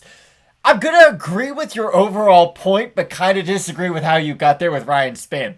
Here's the thing. I thought he beat Sam Alvey. I thought that fight was closer than it probably should have been. But he got rocked by Little Nog. And that's something we need to talk about. Like, I agree with you. Ryan Spann has had some... I guess he's faced adversity in fights that we definitely didn't think he would face adversity in. And the Nogueira fight was the first one where I was like, okay, there's something more to this. Because he gets clipped by one clean shot, and it kind of, he stumbles back, and then he immediately knocks out Little Nog. Very, very sad times if you were a Pride fan. But you notice, okay, he's not at that top level of striking yet, but he has good power.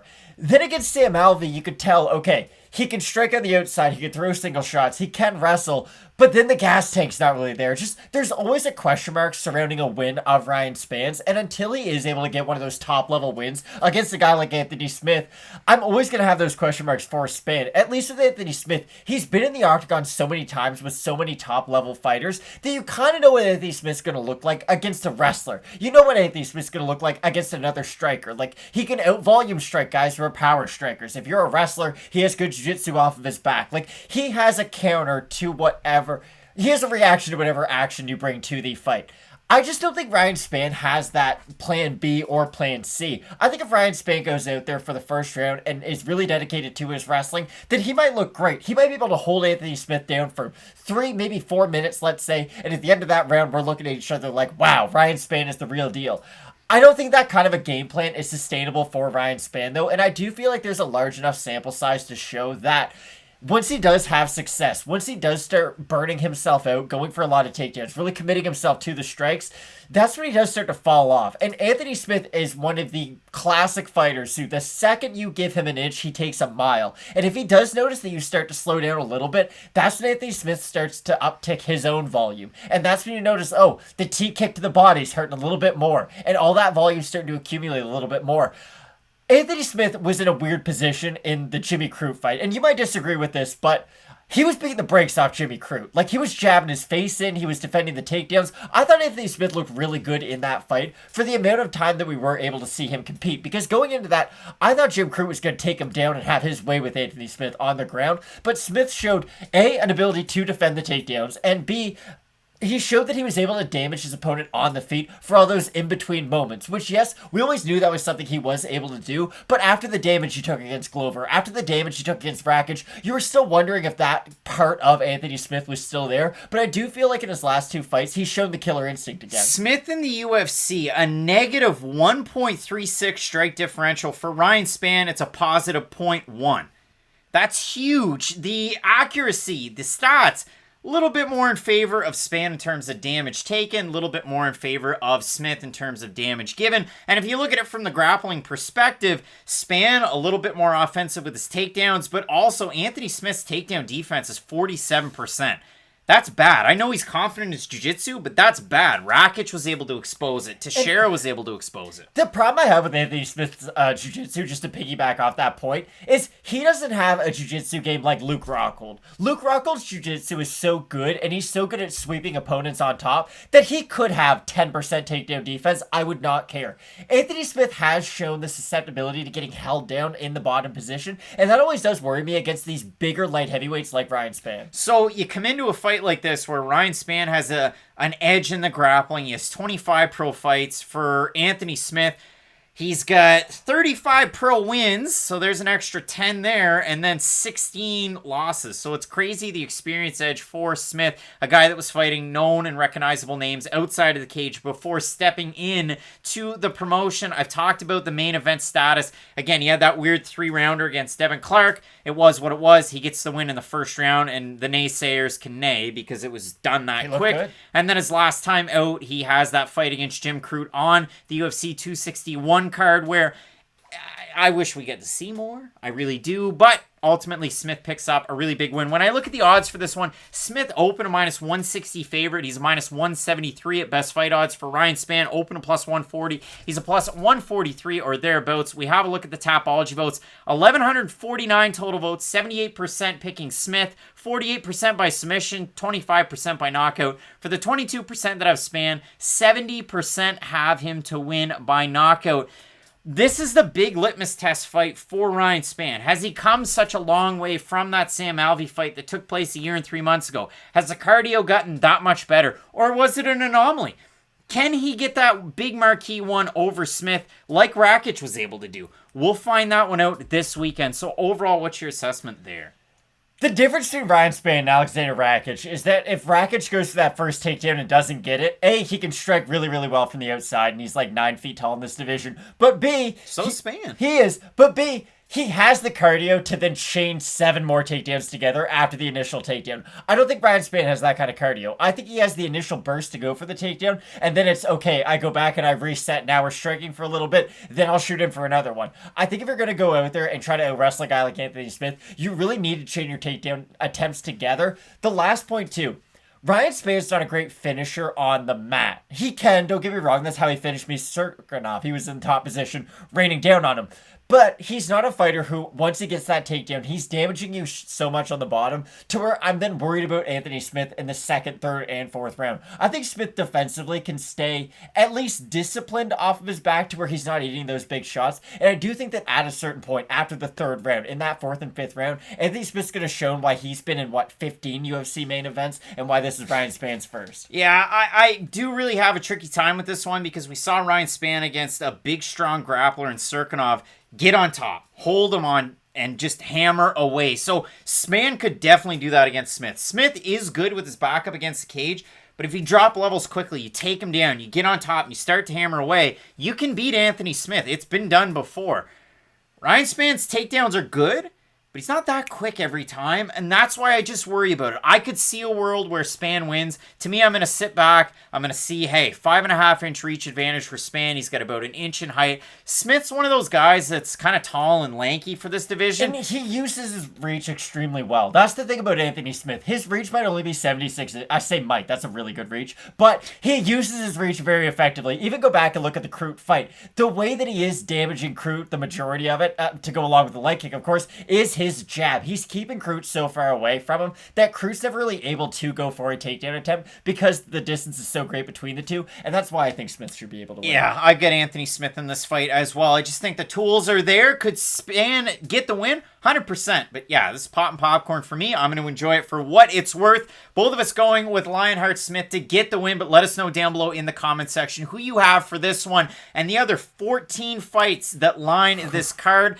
We will, of course, have question mark kicks 2 hours before the prelims. Things have been popping off. The internet connection has been there, and it's been a great time interacting with everybody. You can check us out at FightNightPicks.com for the full card betting guides, the recaps, and the future matchmaking with Ian Wind, Joshua Hart with those betting guides as well. There's interviews. There's all sorts of great stuff on the channel. Early stoppage with myself and John Franklin. Is the Fight Night Picks parlay going to come back this weekend, Craig? I think it's going to come back this weekend. You can find the merch at FightNightPicks.com as well at the shop. You can support us at 15-Minute Card Breaks, our second channel. All sorts of great stuff happening in the Fight Night Picks world. And if you haven't dropped us a sub and a like, we would definitely appreciate that from you. 30,000 subscribers, you get an extra show, and we will do a full Dana White's Contender Series preview and prediction type show. So get ready for that. It takes the whole Fight Night Picks fandom out there to help us out with that one, Matt. I know you're excited about that. Yeah, I'm excited for this card. I'm excited for what we have going on in the future. There's going to be a new studio maybe soon.